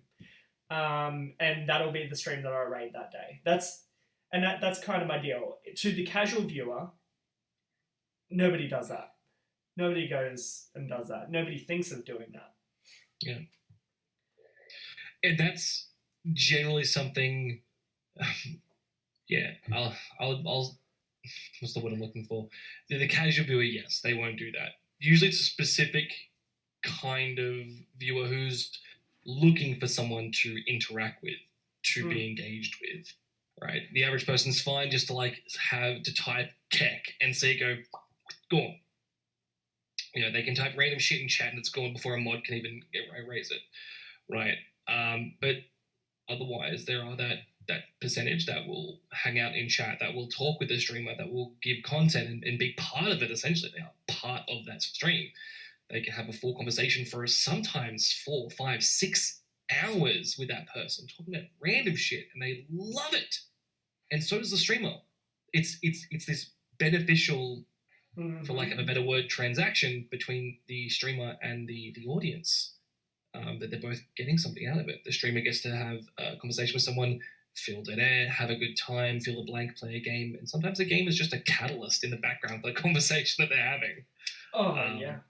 Which is, I love it. What was my point? Yes, only a percentage of people that like doing that. Whereas the others like, bye. Oh, isn't that the truth? Whenever you've been in a person stream, like anything more than say 400 people or anything around there, you can't track chat. The streamer is just talking. No. They're talking at chat, not talking to them. Yeah, there's a very distinct difference. Even the guys who have grown very good at reading their chat, they're still just catching like one line out of 100 that are scrolling through. Like, yeah. When you're in a stream that big, you either just have spam chat and that's fine, or you go to followers only or subs only, just so that you can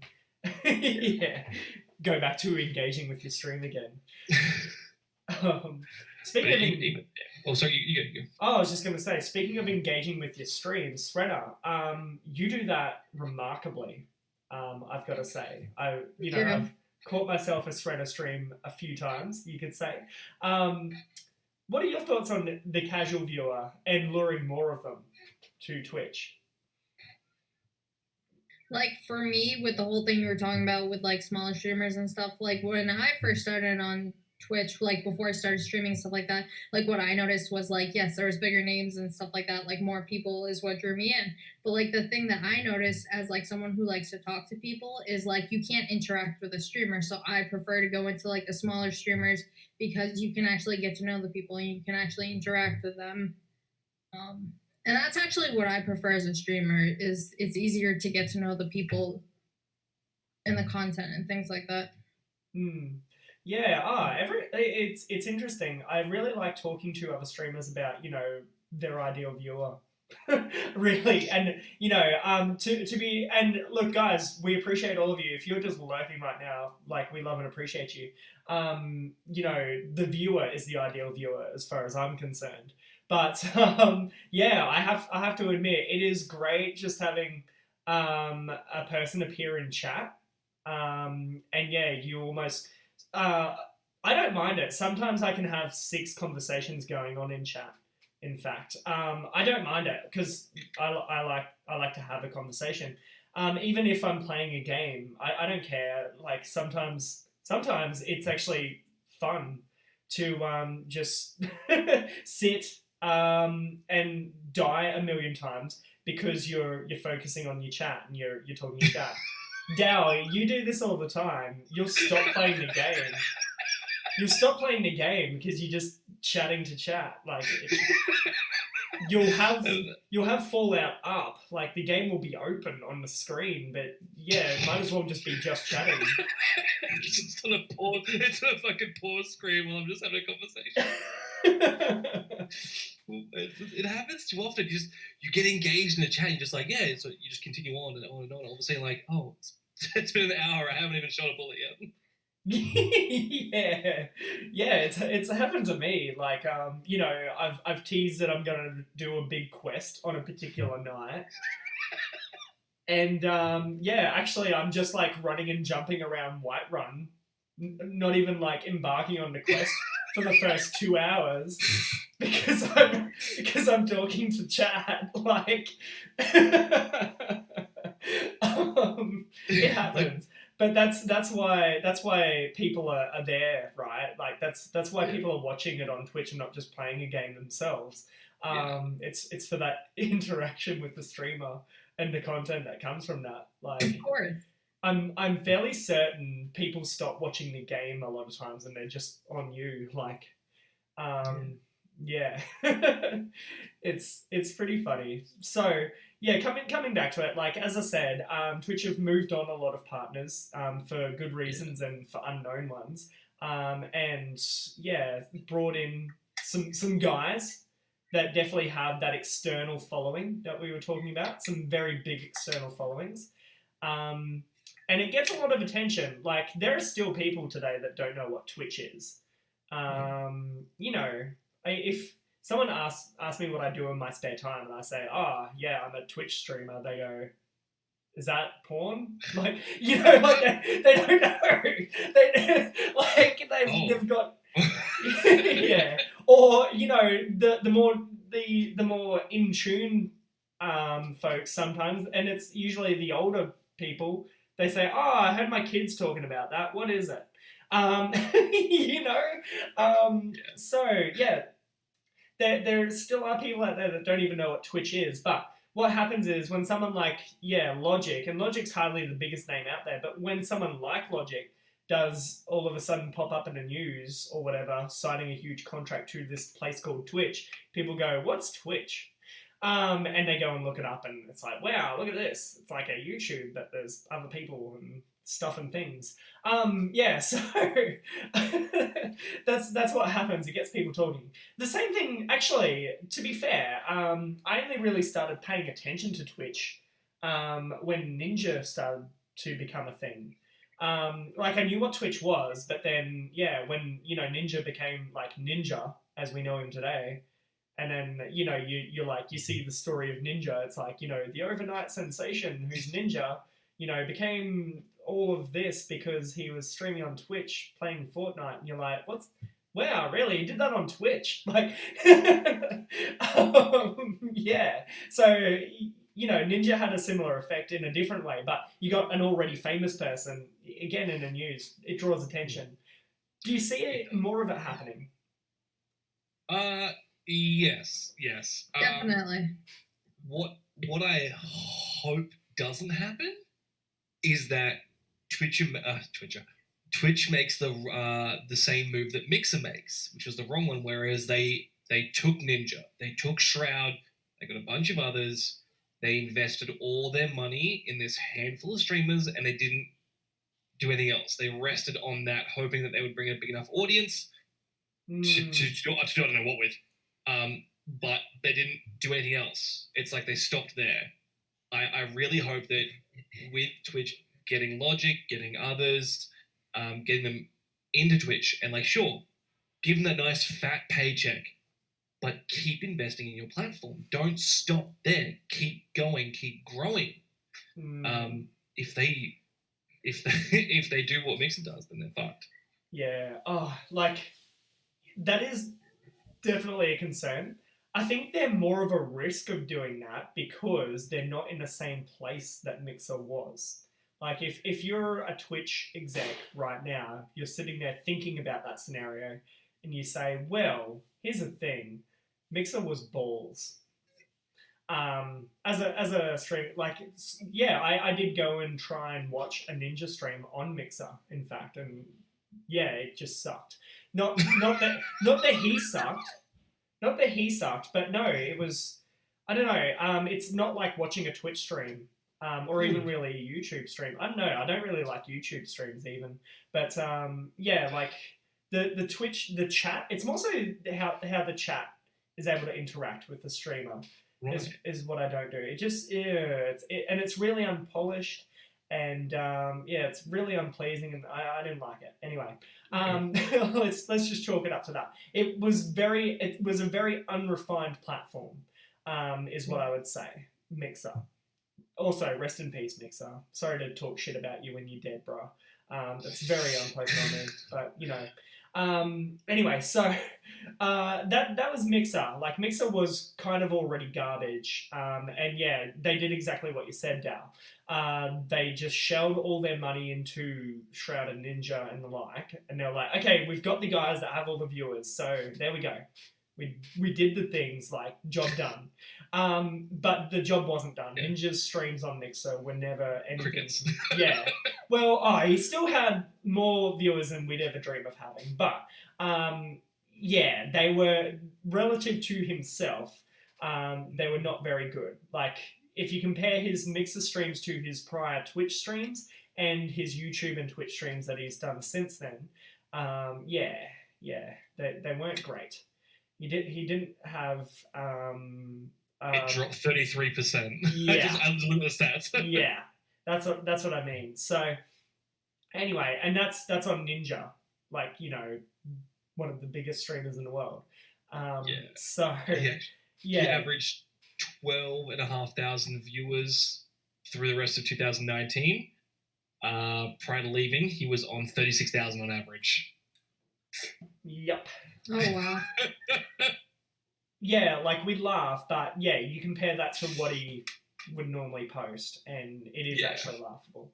And that's the point that I make, guys. So, look, that was on Mixer. Okay, was not a very good platform. So if you're a Twitch exec, you're thinking about this, right? You're like, well, actually, we've got a pretty good, like, it does good. Twitch does good. It's pretty fun right now. Like, it is not garbage right now. And that's how people think about things. You know, if it's not broke right now, then I don't need to think about fixing it. Yeah, so yeah, that's how people think. I'm not saying I agree with that, Dal. I see that face. So if I'm a Twitch exec right now, yeah, I'm like, well, look, okay, so we will get Logic in here. T-Pain's here, all right. What's Snoop Dogg doing at the moment? Like, you know, maybe he, like, Justin Bieber, like, he can't tour right now, can he? No. Well, hey, what's Ariana? Ariana also can't tour right now. Katy Perry, is she sick of American Idol? Because we could totally get her on here. Taylor Swift. What's Taylor Swift doing? Can someone get Jeff Bezos on the phone, see if we've got enough money to book Taylor Swift on Twitch? Like, and that's what I mean. Like, that is totally a thought process that they could go down. That is totally a thought process that they could go down. It's very credible. I know you hope that it doesn't happen. I can totally fucking see it happening, though. Imagine a Taylor Swift stream. On Twitch. I'm happy if they reach out to more artists and give them a platform like this to do live views, because they can't do arenas right now. For probably a while, they can't do arenas. Like, I'm going to say probably around a year, there'll be no gigs, give or take, right? Give them this opportunity because it benefits them greatly monetarily and all that reasons. It's not the merch store, blah, blah, blah. It also benefits us heaps because, like, for the same reason, Summit 1G is one of the first faces you see when you come to Twitch, right? True. When I first started, Summit G was there, and I watched a bit of his streams. He is engaging. He has a good stream. He's a fun person. He's actually a pretty cool dude. Mm. Yeah. He's great to watch. He has a good personality. He has good skill. He has a mix of all three, right? Mm-hmm. So you get into it, and you're like, yeah, this is really good. I enjoy this, and then you trickle down. You watch other big viewers, then you get smaller and smaller and smaller, and then eventually you find your sort of your niche, who you like. Yeah, you go back to watching someone every now and then, but then you find it's like, no, I really enjoy watching Coop. I can talk to him. He plays Skyrim. I play Skyrim. We can riff off things, right? He plays an Archer build, which I hate, but it doesn't matter. I can give him shit for it. You know, he's a relatable guy. I can have fun with it, and that's what these celebrities can bring.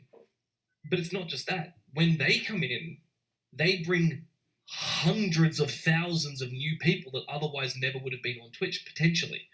So, like, it could be that of the millions of viewers that Taylor Swift gets in, she does a fucking YouTube post or a Twitter post going, hey, doing my live stream on Twitch at 12 p.m. at PST.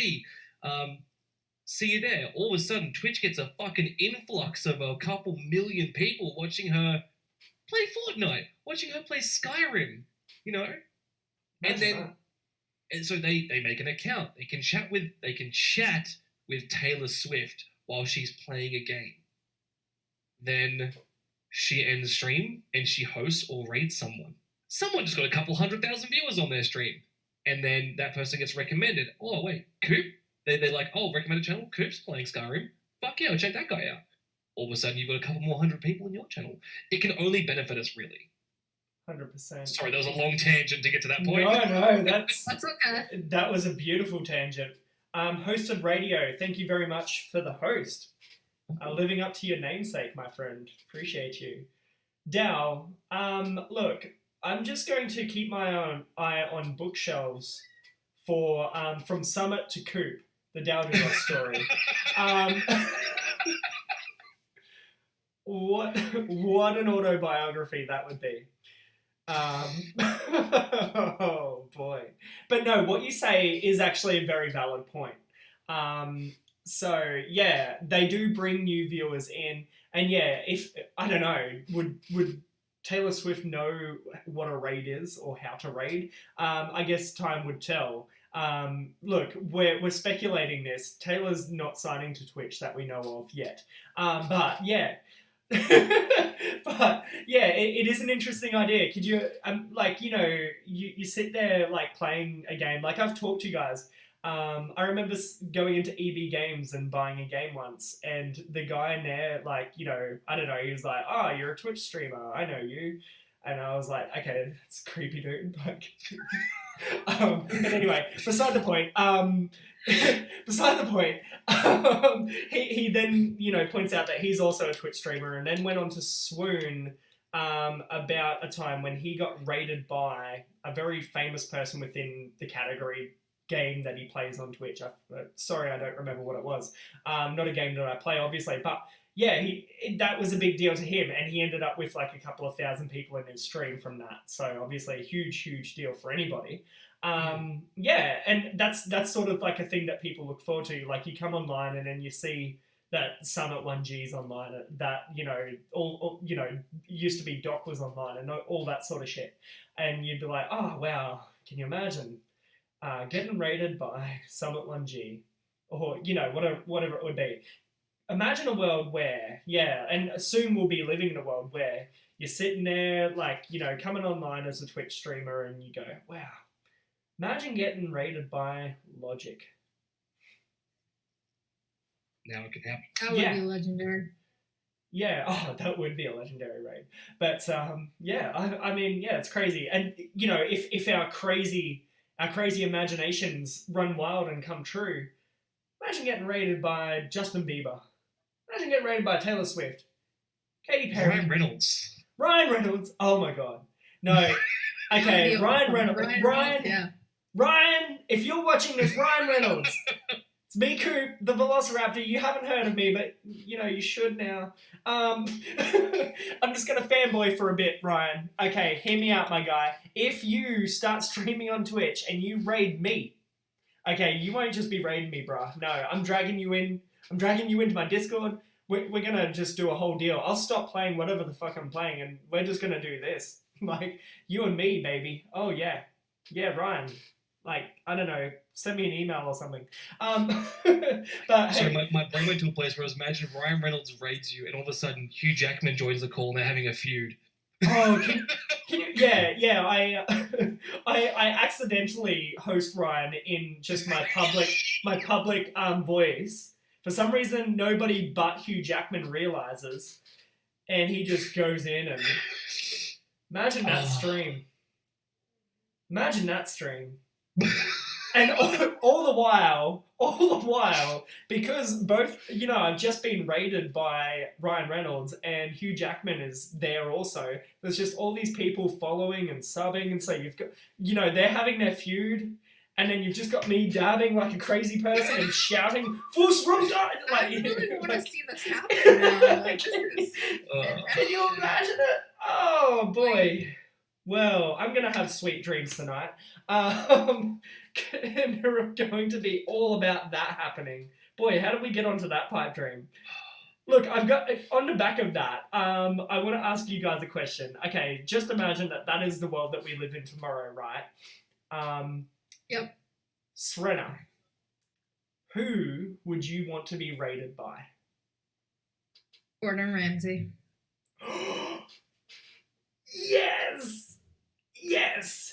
Gordon Ramsay, 100%, the legend himself. Okay, yeah. Can you imagine a Gordon Ramsay stream? Like, how would he play it?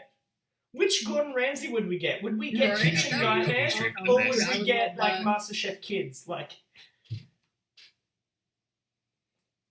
Dude, have you seen how he is with the kids compared to the Yes. adults? Oh, yeah. Like, the difference is huge. that's what I mean. With the kids, Oh he my is gosh. fantastic. He is supportive and everything. Yes. Because to them, the kids doing it, it's great for them. They don't know how to cook, so he's being a great role model. Oh, boy. But for adults, Oh, yeah. Oh, yeah. I mean... what are you? I'm an idiot sandwich. he holds the bread to their face. Oh, boy. Yeah. That would He be goes- the best emote. Oh, that would be. Oh, Srenna, can you imagine? Can you imagine? That's a terrific suggestion. I really like that. Oh boy, I'm just trying to imagine what a Gordon Ramsay stream would be. He'd be in the food section, right? He'd be in the food Yeah. category. He'd be cooking. Yeah. Yeah. Oh boy, and then he raids Srenna, and oh yikes! Imagine it. Imagine it. Okay, That'd be amazing. Dal, same question. I mean, I've said Ryan Reynolds, so I can't say that one again, but I'd say Jack Black. Ooh, yeah, Ooh. Yeah. that would be Like, yeah. definitely. 'Cause I'd be playing, oh no, it was a Double Fine game, and it was voiced by him as the main character. Brutal Legend. Oh Yes. That, and then all of a sudden he drops in, he's like, Double Fine! Yeah! I'm like, I would you would. die. You would. Oh boy. How about you, Coop? Well, now that you said it, Ryan Yeah. Reynolds. No, like I can't go past that fantasy of Ryan and Hugh Jackman feuding. Oh boy. Todd Howard. Todd. Oh. Actually, Todd would want me to raid him. Let's be real about that. Oh man, the fucking meme of a streamer would be if Todd Howard streamed Skyrim. Okay. Tell you what, he would have some crazy viewers. He'd have a crazy viewer count. Todd, you would, mate. Oh yeah. Don't send a bear after me. But No, seriously, this is no conspiracy theory. This is confirmed fact. When I mention Todd on stream, when I'm playing Skyrim, a bear appears. Like, he knows. He knows. Todd, I love you, but you know we've got a weird relationship, man. Got a weird relationship. You gotta fix that engine of yours, okay? Well, no, you don't need to fix that engine. You need to build a new one. We know it. But yeah, no, Todd, don't raid me on Twitch. One time you're asking not to be raided. Don't do that, okay? But boy, oh boy, no, no, the Ryan Reynolds image is just too good. It'd have to be Ryan. Ryan, raid me. Anyway, that's amazing, guys. Boy, oh boy, oh boy. By the way, I didn't raise this before, but either of you guys got your D20 with you? Yes. Oh, beautiful, beautiful. Give me a second. Oh, he's got a pouch and everything. I'm such a noob. I'm a D&D noob, guys. I just got my dice just laying out. Just laying out. Dice laying out. Okay. I'm trying to think of what I want to do, you Dow. All right. Okay. Did you just get the dice? What do you want to do? Did I just get them? Oh, I got them a couple of weeks ago. Very nice. Have you got a D20? I do not. Okay, you can ask your phone. Do you have an Android phone or an iPhone? I have an Android. Ask it to roll your D20. Oh, there you go. I was just going to roll for you. Here, I'll look it up. Yeah. If you want to roll for me, go for it. Okay. Here's the deal, guys. We're gonna roll our D20. So our dream raid. Okay. So we're gonna roll against each other here. We're rolling for our dream raid, and whoever wins, it's gonna happen. I mean, it probably won't, but you know. Okay, here we go. So, Coop. They call me the Velociraptor. I'm rolling for my boy Ryan to raid me with a also thank you for the beer. With a cameo from Mr. Hugh Jackman, the Wolverine himself. Here we go. Oh, fuck me. What did you get? It's a 2. Let's see what I got on the roll thing that you told me to. Yep. We can't see it. Oh, it's hang 19. on. Oh. 19! Oh! Gordon Ramsay. Yes. I got 10. Oh. Looks like you're getting a Gordon Ramsay raid. All I can say is... Gordon Ramsay has to check out the podcast now. Yeah, he does. Someone just DM Gordon on Discord, because he totally is on Discord. Let him know. I his Instagram. I actually follow his Instagram. He's on Instagram? Mm-hmm. Yeah, he's on TikTok as well. He's doing duets with heaps of people. I saw that. With his daughter, he was doing duets with his daughter. Did you guys see the one where he swapped the shirt with his daughter? On the TikTok video? Yes, he had his daughter's shirt. They swapped at the end. His daughter was wearing like his clothes and he was wearing like his daughter's clothes. That's the best thing I've heard today. And second best. The best thing has been the Ryan Reynolds imaginary raid. But oh boy, all that I know Ramsay for is like cooking food and cussing out on people. Like yeah, I'd imagine his Instagram is just all shit that he like. It's just like the ultimate food Instagram, like just pictures of meals. It is the best food. Yeah, no, I'm not following that. Sorry, Gordon. Maybe after you've rated Srenna, I will follow you on Instagram and suffer your food pictures. Boy. And it's at this point of the podcast, guys, I'd like to remind everybody that, yes, I'm drinking some beers on stream. Very important for me to point out, drinking, not drunk. Always drink responsibly. And don't ever abuse alcohol or any other form of, intoxicating substance. So, Moving on to our next topic, guys. Right. It's a good one. It's a good one. So we talk a lot about the console wars. We talk a lot about console gaming. Um, and what has really added a wrinkle to that whole situation, that whole business, is the lockdown. Because this year we did not get an E3. Absolutely terrible. It's really had a huge impact on gaming as a whole. It's probably fair to say, not just consoles, but yeah. So what we have seen is a lot of gaming companies in general.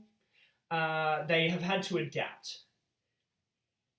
What really I'm talking about here today, though, is how the Sony, Microsoft, Nintendo, those guys have had to adapt to announcing their upcoming products, marketing their upcoming products without the just massive hype train that is E3. Now, have you guys caught many of the live streams from anybody of late? Obviously, we've talked about a few trailers previously on the podcast, but I haven't really caught many of the live streams though. That kind of serves to the point of what we're talking about, doesn't it? How about you, Dow? I haven't watched live stream. No, I've been out because they run it at different times. They run it like 3 in the morning for Australia, so it doesn't work for us. But I have caught the YouTube VODs, not the Twitch VODs, and I don't know. The Microsoft seemed pretty lackluster. Nintendo, I didn't have anything for. I was like, Sony looked like it was the only one that was actually competing for anything worthwhile in the upcoming games, and they're like plan ahead. The other ones I really seemed okay with. Yeah. Well, in terms of when you're talking about definitely marketing the product and its performance and what it offers, yeah, I'd agree with you, Dow. I mean, obviously I'm biased, but yeah, Sony certainly do appear to have done a better job of it. No, but I don't know. It's kind of at that point after what happened with the Xbox One release, and how everything that Microsoft did at E3 was digested by everybody. I actually was genuinely rooting for Microsoft with Really? this Xbox release and just marketing it. I was. I'm like, well, you know what? I hope that they actually learn from that and put together just a better product to begin with. Because yeah, like I can admit this as a PlayStation gamer. The hardware in the new upcoming Xbox is actually, albeit very slightly, better. Or it appears to actually be very, very slightly. Like, really, comparatively, the two are on par with each other in terms of hardware. But yeah, what the Xbox offers is gives you like a little bit here and there more than what the Sony does. But yeah, I don't know. And then you think about you've just got these legendary things that that sit in that Xbox umbrella. You've obviously got Halo. Last week we were talking about Avowed, the new game from Obsidian. Yeah, so that's obviously going to be a Microsoft exclusive. Microsoft have backed Obsidian to make this game, and they probably will back Obsidian into the future. They'll be a happy couple, and you know what? I think great things are going to come from them. But yeah, so like it just makes me nervous. We didn't really see much from the Obsidian trailer that we did see, but yeah, what we've seen from other games that have been marketed for this Xbox, visually we haven't. I don't know. We've seen the gameplay trailer for Halo Infinite now, and yeah, Dow, I didn't get to vibe with you on this, but I don't know. Further to what we were talking about a couple of weeks ago is this. When I watched the gameplay trailer for Halo Infinite, I could have been watching a gameplay trailer for Halo Reach. That's what it felt like for me. Yeah, lackluster. It doesn't look good.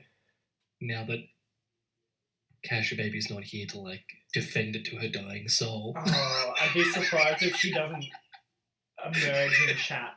Drop in chat, be like, Uh, you shut your filthy foremouth, Dalduros. at this very moment, I would have had to have muted Cash. No, Cash, hope you're doing good. Hope you're doing good, girl. Seriously, like she's just having a mad rest, so that's all good. But boy, oh boy, yeah, no, I'm with you. Like, and that's the game that you really want people to look at and swoon and just go, you know, like if you're Microsoft, okay, you want the PlayStation guy. You want the PlayStation guy to see the gameplay trailer for Halo Infinite and go, I gotta get me a fucking Xbox. You want that. That's what you want that trailer to do. Could you imagine if they pulled a massive move and at the very end of the trailer, after it was polished and people were like drooling for like Master Chief's like this what final installment? And it just said cross-compatible PC, Xbox, PlayStation 5. There would have been wet pants everywhere, male, female, everything in between on the spectrum. They would have hit the ground so hard it would have rocked every continent. Like, honestly, that's kind of happening to me right now, just at the thought of it. It's a good thing that you can't see, like, below here. Yeah. This is the angle tilt a bit. Yeah, you just see the camera go up. Because I'm sitting at the desk. No, but yeah, no, well, we were talking about this last week on the podcast, and hell, I'll join that conversation over into this one because it's very, very relevant. So we were talking about, you know, bold predictions for what happens this gen, and a bold prediction I made was Xbox may stop. Microsoft may, towards the end of this gen, stop making Xboxes. And just focus on PC gaming. What? I told you it was a bold prediction. It's called that for a reason. Well, they'll give up on consoles altogether. Well, I see them make a few more before they give that up. You think? Yeah. Look, it depends. It depends. I think so. The Xbox One really did not perform sales-wise for them at release or thereafter. I think if they have a similar story this gen, here's what I think they will actually do. I think they will stop making consoles. They will focus on PC gaming, but here's what they will do. They will actually open the doors. They will make games cross-compatible, and they will focus on PC gaming, but they will obviously allow cross-compatibility with their properties, because obviously for them, they then focus on selling games more than selling hardware, which is probably what they want to do now anyway. But here's another reason why I think that is a tangible option. This whole Microsoft Game Pass that you can pick up. Now, look at what Netflix did to Blockbuster, to Video Easy, to pretty much everyone else, with their format when they really just became Netflix as they are today. Well, probably as they were like a couple of years ago. I don't know. Netflix, they aren't quite the same now. But here's my point. What Game Pass is pretty much like a Netflix for video games, right? So if you're Microsoft, you're developing games, you're releasing them on Game Pass. So as long as people are paying a subscription, they've got access to the games. And all of these new release Xbox games that have been announced, they're all on the Game Pass, right? So you're relying on people, for the moment, either having a PC or buying an Xbox, like a new Xbox. For the most part, people are going to have a PC. Let's just face that. So why corner your market if you're not selling enough PCs? Not PCs, Xboxes. If you're not selling as many Xboxes as you'd like to, but you have the ability to then pick up more subscribers by just opening this shit up, why would you not then offer Game Pass just to everybody. Allow everybody to subscribe and play your games, regardless of what they're playing it on. Yeah. It's smart, but that's how they make their money, unfortunately. And well, here's the thing: they don't. If you were to look at their performance over this gen, they didn't make their money off their console sales. It was actually off the back of the Game Pass. So yeah, like revenue was down for I think it was Xbox by 21% year over year. Mm-hmm. It's like $3 billion they lost. Yeah. In the last, I can't remember how many metrics, but the challenge is that you need competition. Much like how Qantas needs Tiger Air to drive prices down, or else they'll have the monopoly in the stock market, right? They can charge what the fuck they want. It's funny You need. I realize it's a very stark comparison, but you need to have those fucking $85 flights to make Qantas bring their shit down to a reasonable level. You need to have Xbox going up against Sony. It breeds the competition to keep driving each other to do better, to make better games, better hardware, and the prices are a little high, yes. So but compare it to a PC, and this is where your bigger market's coming from for them, because the Xbox Series X, God, their fucking naming convention, I hate it. And PlayStation 5, they're what? Gonna be $500 for a console? Is my guess? Well, here's the funny thing with that. And yeah, that circles back into what we're talking about. So at the moment, they haven't actually announced a price, neither of them. They're in a game of chicken with each other over naming the price. Well, here's the thing. At E3, that's when we would find out how much these things would cost, right? Yeah. Very different format. At the moment, they're waiting for each other to go first. Sony is sitting there waiting for Microsoft to play their price card before they'll say how much a PlayStation is. And you can tell exactly why that is, right? All right. If yours is $500, ours is $499. Yeah. Something like that. Yeah, exactly. But like, I expect that it'll be around $550 for either of the console, right? Mm-hmm. You spend roughly $700 on a GPU alone on a computer. Alone, that's it. And then you got the CPU, that's another $500. You've already got two consoles. So that's where the market, that's why they need to have them. You need to have these consoles for people who aren't affording, who can't afford a PC. I agree with you, Dow. Here's the thing. Microsoft, the company that has shareholders and makes money, doesn't give a fuck what the market and people need. That's... Yeah. So that's what really leads me to think. And no, don't get me wrong, I do agree. You do need competition, right? But we have seen this before. We have seen this happen before. Okay, go back a few years. What was it? We were looking at a world with, was it the PlayStation 2? Okay. Was it PlayStation? Yeah, it was the PlayStation 2.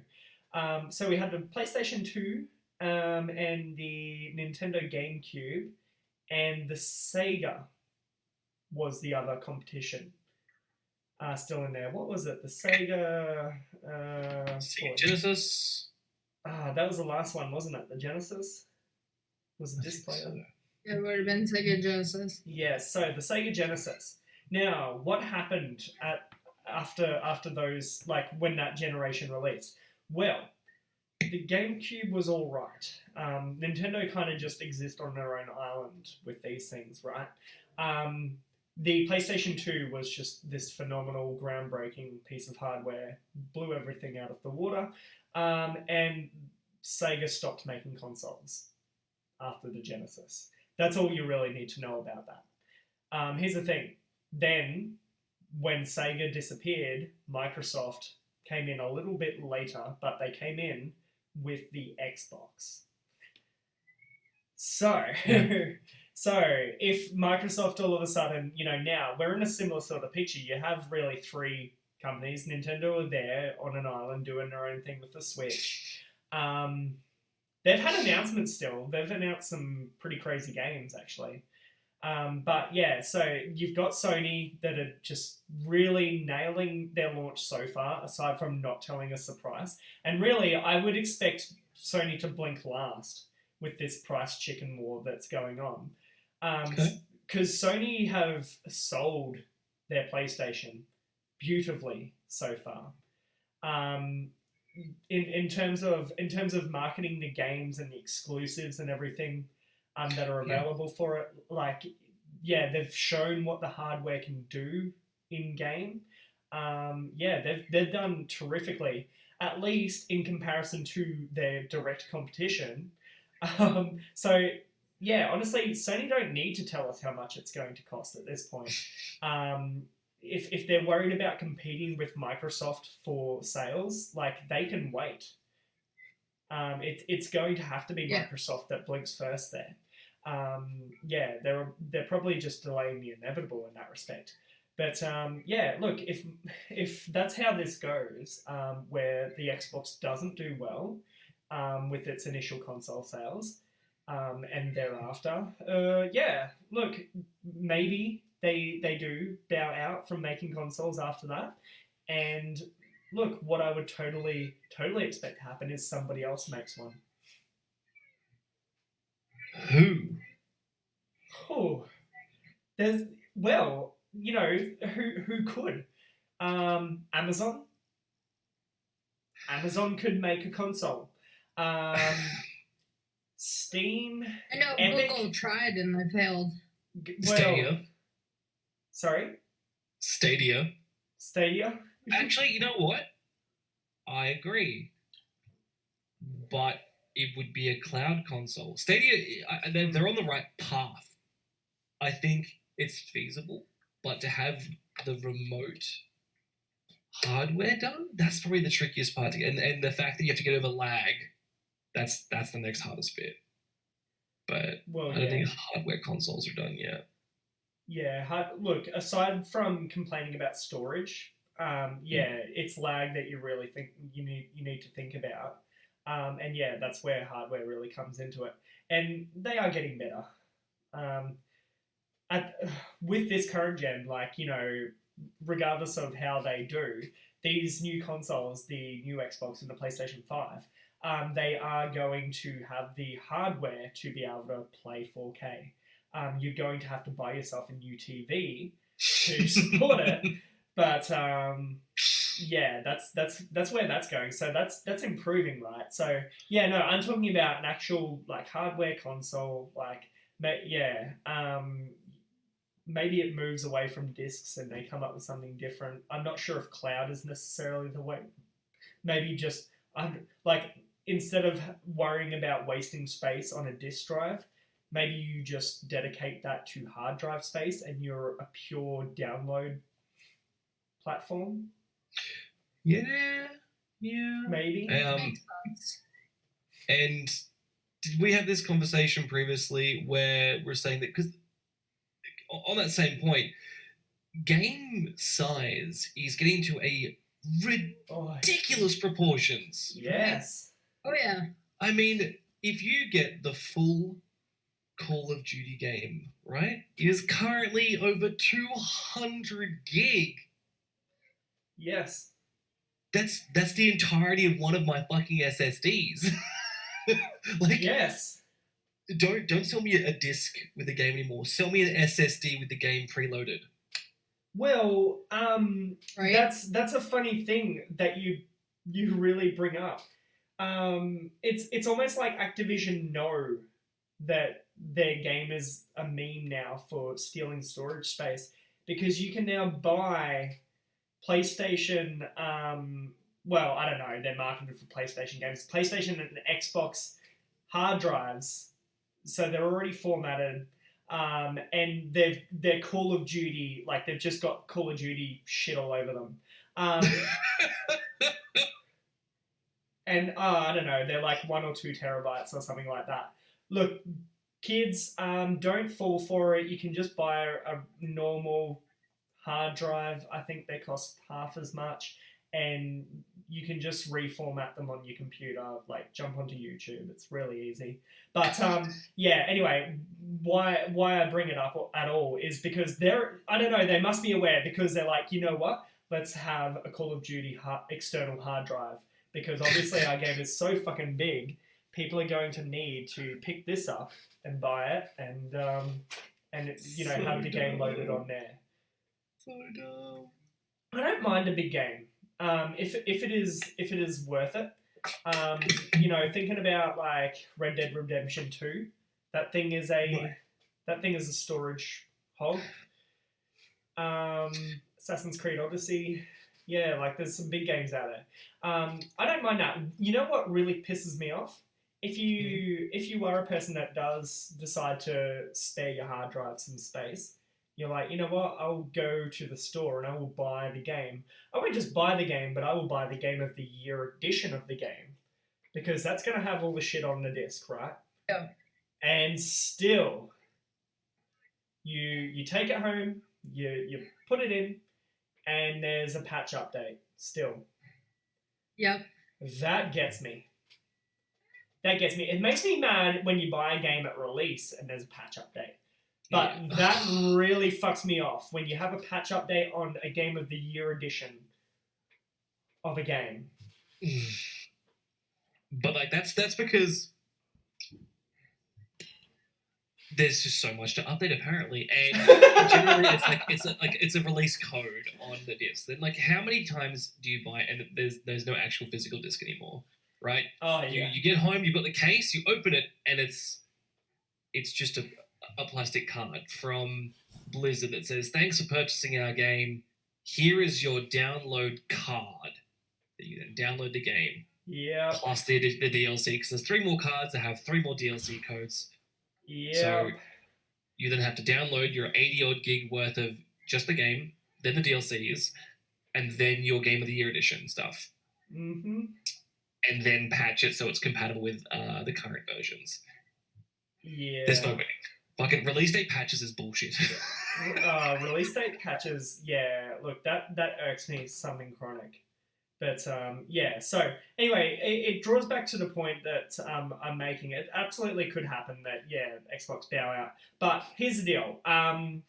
What we know so far is they're not doing great with with their current marketing. So, and well, look, Sony haven't been perfect with how they've marketed the PlayStation, and well, Nintendo have just been really interesting. As I said, they've really just been announcing games. They tend to just plug a stream, not tell anybody what it's about, and let the hype build off the speculation. The impact that has is people speculate some pretty awesome things when it comes to Nintendo. Go back to their last event. It ended up being a Pokemon stream. People were speculating because the stream was on the same time as when Pokemon Yellow was initially released. So yeah, there are a lot of folks, imagining a reboot of Pokemon Yellow, reboots of other Pokemon gens, Pokemon Crystal, those sorts of things. What we ended up getting was a reboot of Pokemon Snap and Pokemon Unite, right? We talked about that, back in Raptor Pen number 4, I think. So that was the thing. Now, both are pretty exciting looking games, actually. I like the idea of a Pokemon League of Legends myself. That's pretty much what Pokemon Unite looks like. I'm keen for that. And, Pokemon Snap's Pokemon Snap. You'll buy it and you'll play it and you'll love it. Yeah. But here's the deal. It got hate because when you let people set their own expectations, and then you don't meet those expectations, they're going to be disappointed. That is a fact. So set the expectation, Nintendo, and then you won't have that problem. Say, okay, we're making we're announcing our new Pokemon game, Pokemon Unite or whatever. Just be real with it. Like, fuck, you don't have to do it like that. That's shit marketing. What I just outlaid there, but something better than what you did, obviously. Well, not necessarily. But what did Apex do to promote their game? Well, Nothing. yeah, Nothing. It was like a silent release day. It's just like a quiet fart. Just there you go, have it. And then Apex it blew up. It did. They did it right. I tell you who's not doing it right. Rogue Company. Okay, I'm gonna call this game out because I rant a lot about games that charge for early access or beta. Okay, I rant a lot about it. This is one of them. Rogue Company. And you know what? I don't even know how they got my email address. I don't know. But look, don't email a streamer offering them the opportunity to pay for your game before you finish making it, okay? If you want me to test your beta, I will test it. I'm not paying for that shit.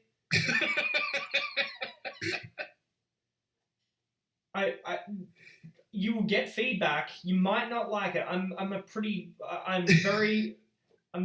very real. If something's not good, then I'll let you know. If it is good, I'm a hype man. I'll promote your shit. I've said this before, but I tell you what, I'm not paying for a fucking beta. Okay, so Rogue Company, stop charging people for a beta. I don't care if it releases drops. Okay, I'm not about it. And look, delete my email address. Considering that the starter edition for that beta is $15 US. Mm-hmm. Standard is $30 US, and the ultimate beta edition is $60 US. The ultimate. What do you get for That's the ultimate? ridiculous. Actually, no. Don't tell me. Actually, do tell me. I want to know. So, do you want to know or do you not want to know? Just tell us. We're talking about it. Let's go. So the ultimate, you get 6 free rogues plus a squad unlock with Phantom and Shark. You get the Founder Spray. You get an epic emo, which is a superstar dance. The rare outfit of Speed Demon Ronin. You get the epic wrap of Solar Flare. You get 6 additional rogues. No one knows what any of these are yet, by the way. Rare outfits of the Extermination Chalked Up Shark. No one knows. Epic outfits. Rare sprays. Okay. They have 3 extra sprays, a bunch of different wraps, which I'm guessing are skins, as well as outfits, and then 1,500 rogue bucks. So you're paying for a beta, and then you get the internal game currency as well to spend. Oh my god. It's pay to test and and microtransactions. Fucking beautiful. I thought Epic were cringy with what they were charging for the 5-year-old beta for Save the World. You know, Fortnite Save the World that I've talked about previously. You know, you get like however many. They're called llamas. They're loot boxes. Oh my god. So you get however many llamas or loot boxes when you buy the early access to Save the World right now. You're looking at like $100 Australian for the deluxe one of that. You get a gun that is POG probably, but yeah, honestly, like I don't know. If you're playing PvE, I don't give a fuck about having a gun that nobody else has. Like, it's PvE. If it was PvP, maybe, but yeah, I'm not paying $100 for it. Damn. But yikes. It's super cringy. There's another. I don't know. There's a lot of battle royale wannabes. There's a lot of early access people. Yeah, I needed to call out Rogue Company because I did get that email. I got your email, Rogue Company, whoever develops you. And look, I wasn't impressed. It's a no from me. I'm not going to reply. Consider this my reply. No, I'm not paying for your fucking early access. Boy, oh boy. What do you do, guys? You just say no. Yeah. You just say no. You I'll pay stop the $60. pre-ordering games. What? No, you stop pre-ordering. You stop pre-ordering. But okay, so coming back to, that's a bad example of marketing a game. Let's talk about some good examples or some good advice for marketing games and consoles. What tips do you guys have for Sony, Microsoft, Nintendo, anybody really right now trying to get their game, get their hardware out there in a world, in a year where you can't ride E3? Well, I would say you should interact with your fans and go on a platform and kind of show off what you're talking about. Talk about the system, talk about the game, kind of give a little overview of the gameplay itself, like interact with your fans, like hear what they have to say. Like I feel like that's a good marketing place for a standpoint for companies since they don't have E3 this year, Mm-hmm. Yeah, no, I agree. And on that, if you really wanted to capitalize, you would make your console, you would reach out to YouTube or Twitch or Facebook, and you would create a really interconnected console, and you would stream from that console and say, you don't need a PC to stream. You would sell like fucking hotcakes. You make a sub $700 console and say you do not need a PC.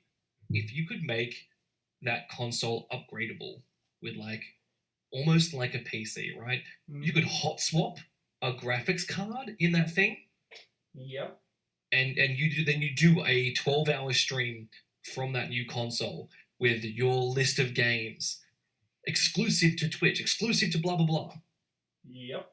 That's how you would market it. You would do these really well curated clips on YouTube, advertising what it is, just maybe subtle things. Make a Twitch account like what Brime did. They built a lot of hype really quickly, and it kind of worked. They were helped a lot by Doc's ban.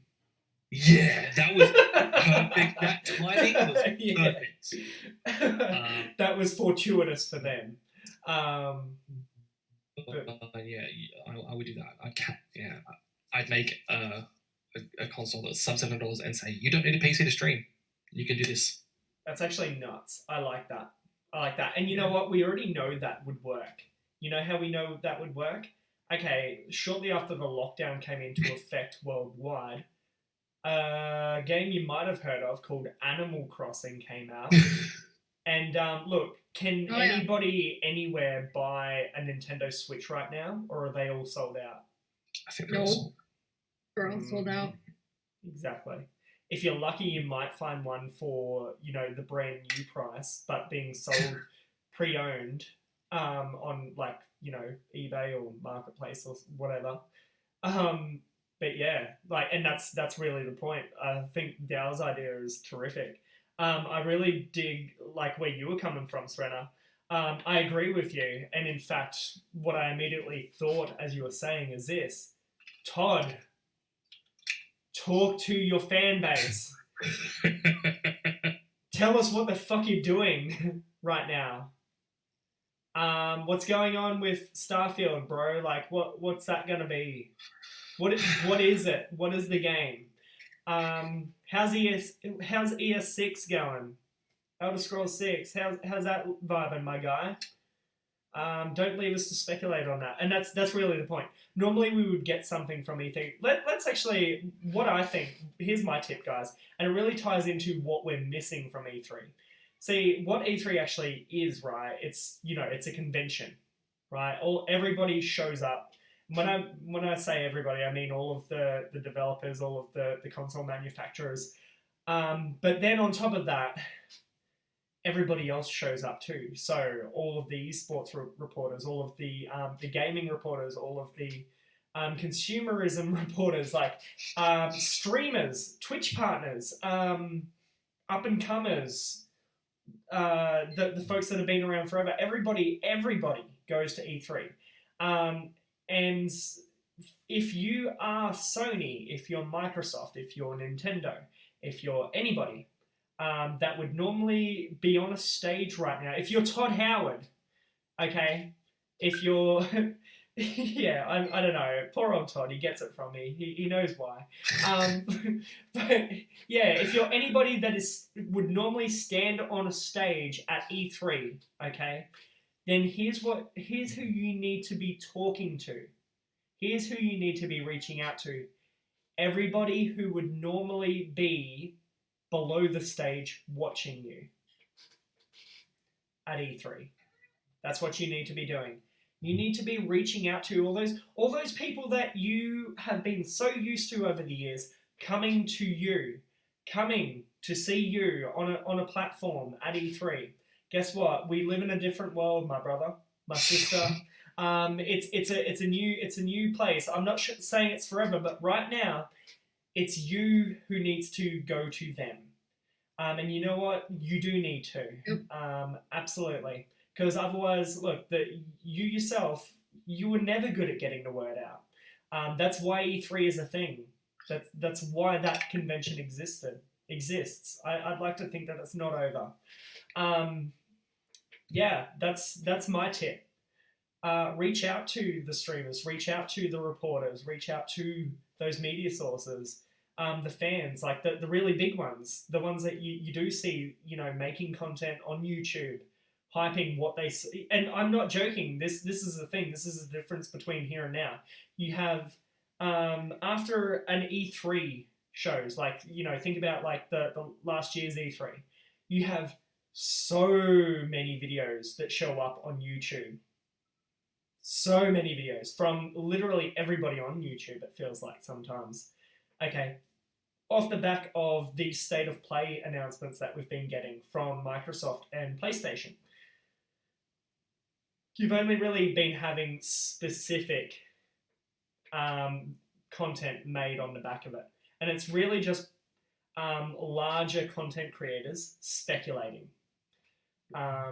Based on what they've seen, or just saying, I like that, or I didn't like that, and that's it. That's all that you've got. So what I'm saying is, give content to your content creators, the people who would normally hype your shit.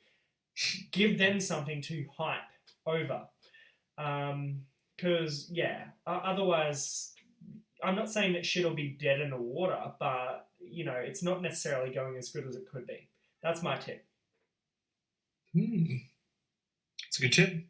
I agree. Well, yeah, I hope PAX is not on like paused like our first we can't talk about. Well, oh boy, there's been a spike where you're at, hasn't there? What do you mean? In New South Wales? No. No. We're pretty good down here. I'm talking about our old mate. We put pause on him 2 weeks ago. Hey, oh yeah, no, don't talk about him. Don't talk about him. Yeah, no, definitely don't do that. No, oh no, I was thinking about something else. I was like, oh yeah, no. Well, I don't know. So where I'm at, so those of you not from Australia, let me fill you in. So Dal and I are obviously Australian. He lives in a state to the south of me called New South Wales. I live in a state to the north of him called Queensland. So we just closed our border to Dalduros, specifically Dalduros, nobody else. No, to pretty much everybody here in Queensland. It was very, very, well, it needed to happen, but yeah, no, it feels very strange. Anyway, boy, we live in a crazy world. Guys. Well, I have one last thing that I want to do, and then I'm going to let you guys go. Here's what I'm going to do. I've got my D20. I'm going to give you guys a hug. I'm going to roll to give you a hug. So, I don't know, Dal, maybe you can counter roll on behalf of both you and Srenna. I don't know. Okay. I will roll dexterity to dodge the hug. Dodge the hug? Yeah. Or hug back. It's up to you. I don't know. Here we go. Coop's rolling for a hug. Big hugs. Oh, I rolled a 13. You rolled higher. I have to receive your hug. Yes. All right. Big hugs. You know what? And because I've got to hug Dal and Srenna, I'm just gonna hug all of you guys. So let's do this. Here we go. Coming in for the hug. Coming in for the hug. Ah, yes. Oh. Oh, hey. Look, man. Go with that. Stop it. Look, just let it happen. Okay. Just let it happen. You have soft hands. Oh, thank you. Thank you. Soft yet firm. Well, I'm squeezing. See? So that makes sense. I can tell. all right. Oh, that was sort of like I am uncomfortable. Well, no, I also can't say too much.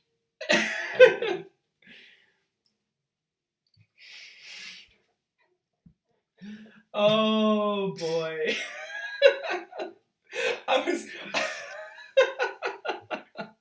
Oh, I love that balloon face. Yes, the balloon is perfect. I even named it. It's you. It's Coop Velociraptor. It's Coop Velociraptor. Yeah. I think I've seen that name somewhere. Well, guys, thank you for the tender hugs, and as always, thank you both so much for joining me in the Raptor Pen. It's always a legendary time, and that's because you bring legendary vibes. Oh, hey, always want to have you guys on here. Seriously, you guys, it's a stream that I really look forward to in the week. And that's because I've got y'all in here, so really appreciate it. Shout outs in chat. My chat's still free. Oh, I can do this. Here we go. I've found a way. So, guys, we have Mr. You know what? I'm gonna do this safely. I'm just gonna go. Yes, I can do it. Hey, there we go. Mr. Dalduros, if you haven't already, you really should have. But if you haven't already, follow this guy. Okay, follow this guy. I should be pointing this way. He's an absolute fucking legend. He's got a wholesome community here on Twitch. Absolutely legendary streams. You'll catch me in there more often than not. Just vibing out. And that's what you can do in a Dalduros stream, let me tell you. So make sure you do that. Also, here tonight, joining us was EGNSsrenna. So link in chat for her. There you go. Mad shout outs for Srenna. Let me tell you something about her if you missed it earlier. And hey, if you're watching this on YouTube, make sure you go and check out her YouTube. Because here's why. She makes music. Srenna, you make music. Mate. It's nuts. It blows me away. Not because I don't think that you could make music, but you also stream and you, as I said, you have just some great conversation with your chat. You interact amazingly with them. And then on top of that, like somehow you have time to, you do art on stream and everything, but then as well, you make music. And like, guys, this isn't like music that you just politely listen to and you're like, oh yeah, that's really nice, you're talented. No, this is actually fucking, like, there's some bangers in here. Not least of all, the Coop song, okay? Now, what did we work out the command was for that? It was Coop God, wasn't it? So, yeah, go check that shit out. I don't know, like, if not for her, do it for me. It's a song about me, guys, so, I don't know, be a good community, would you? Go and listen to the Coop song. I'll play it on stream again sometime. I play it on all the time. But yeah, guys, I'm going to let you go. Thank you again so much for joining me. I look forward to having you on the podcast again sometime soon. But in the meantime, hey, look after yourselves. You especially, Gal. Go fix Super Bolly's car. And hey, have a great night. I'm going to wrap these bad boys up. Thank you. Feel free to talk amongst each other if you like. I'm just going to mute you. Here we go. Here I am. Well, guys, Didn't we just have fun? That was fun. I had fun. I hope that you guys all had fun too. I see you all lurking away. Sorry I don't get to respond to chat all that much. I've seen your comments in there. I think at one point we had someone asking if they could join. Look, the podcast is invite only. As in I will invite you. But yeah, I mean, like if you're a streamer, and you're keen or whatever, you can always let me know. I'll check you out, and if we're vibing, then I'll invite you on. Don't you worry about that.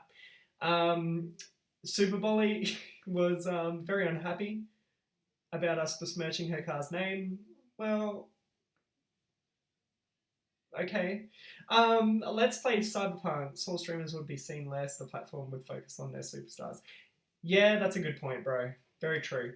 Look, there's been a lot of chat. Sorry I don't get to respond to chat as much, guys. It's a podcast for a reason. But hey, all the same, you're here watching. I really love and appreciate you all for that.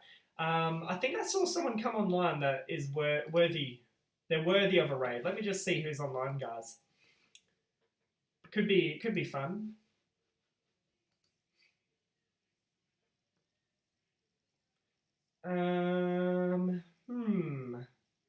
Yes, let's raid this person. I think she deserves a raid. So this is Sassy Winterfox. She's streaming right now. Looks like she's just having some mad chats. Yep. That's what it looks like, guys. All right, before we go on a grand adventure to raid Sassy, as always, I just want to remind you guys of something. Well, two very important things, and that is this. Hey, guess what? You matter, and you add value to other people's lives. I know nothing about you. I know nothing about the people around you. I know nothing about the life that you live. Okay? And you know what? For the purpose of what I'm saying right now, I don't need to.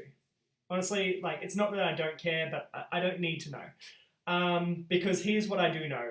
If you are sitting here right now, if you're one of the people watching this podcast who are watching this podcast, either on Twitch right now, or if you're just watching this back on YouTube, hey, guess what? You matter to me. You matter to me. Absolutely. Even if you just watch, even if you don't follow the channel, you don't subscribe, like, seriously, don't worry about it. You matter to me. And hey, if you're watching this right now, you're hearing what I'm saying, guess what? You have added value to my life just now. So, hey, thank you very much. Really love and appreciate all of you. I will be back online again Tuesday night. I might stream some more Skyrim. I'm not sure. I might play a different game. We'll see. We'll see, guys. But yeah, in the meantime, jump into the Discord. It's always a good time in there.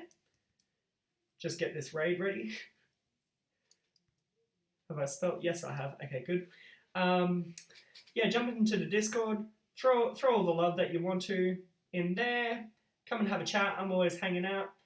Otherwise, I'll catch you guys Tuesday night, about 8:30 p.m. Australian Eastern Standard Time. Guys, as always, my name is Coop. You call me the Velociraptor. Peace. Let's go say hello to Sassy. I've put up some logo ideas. Please add a little emoji. Okay, thank you so much.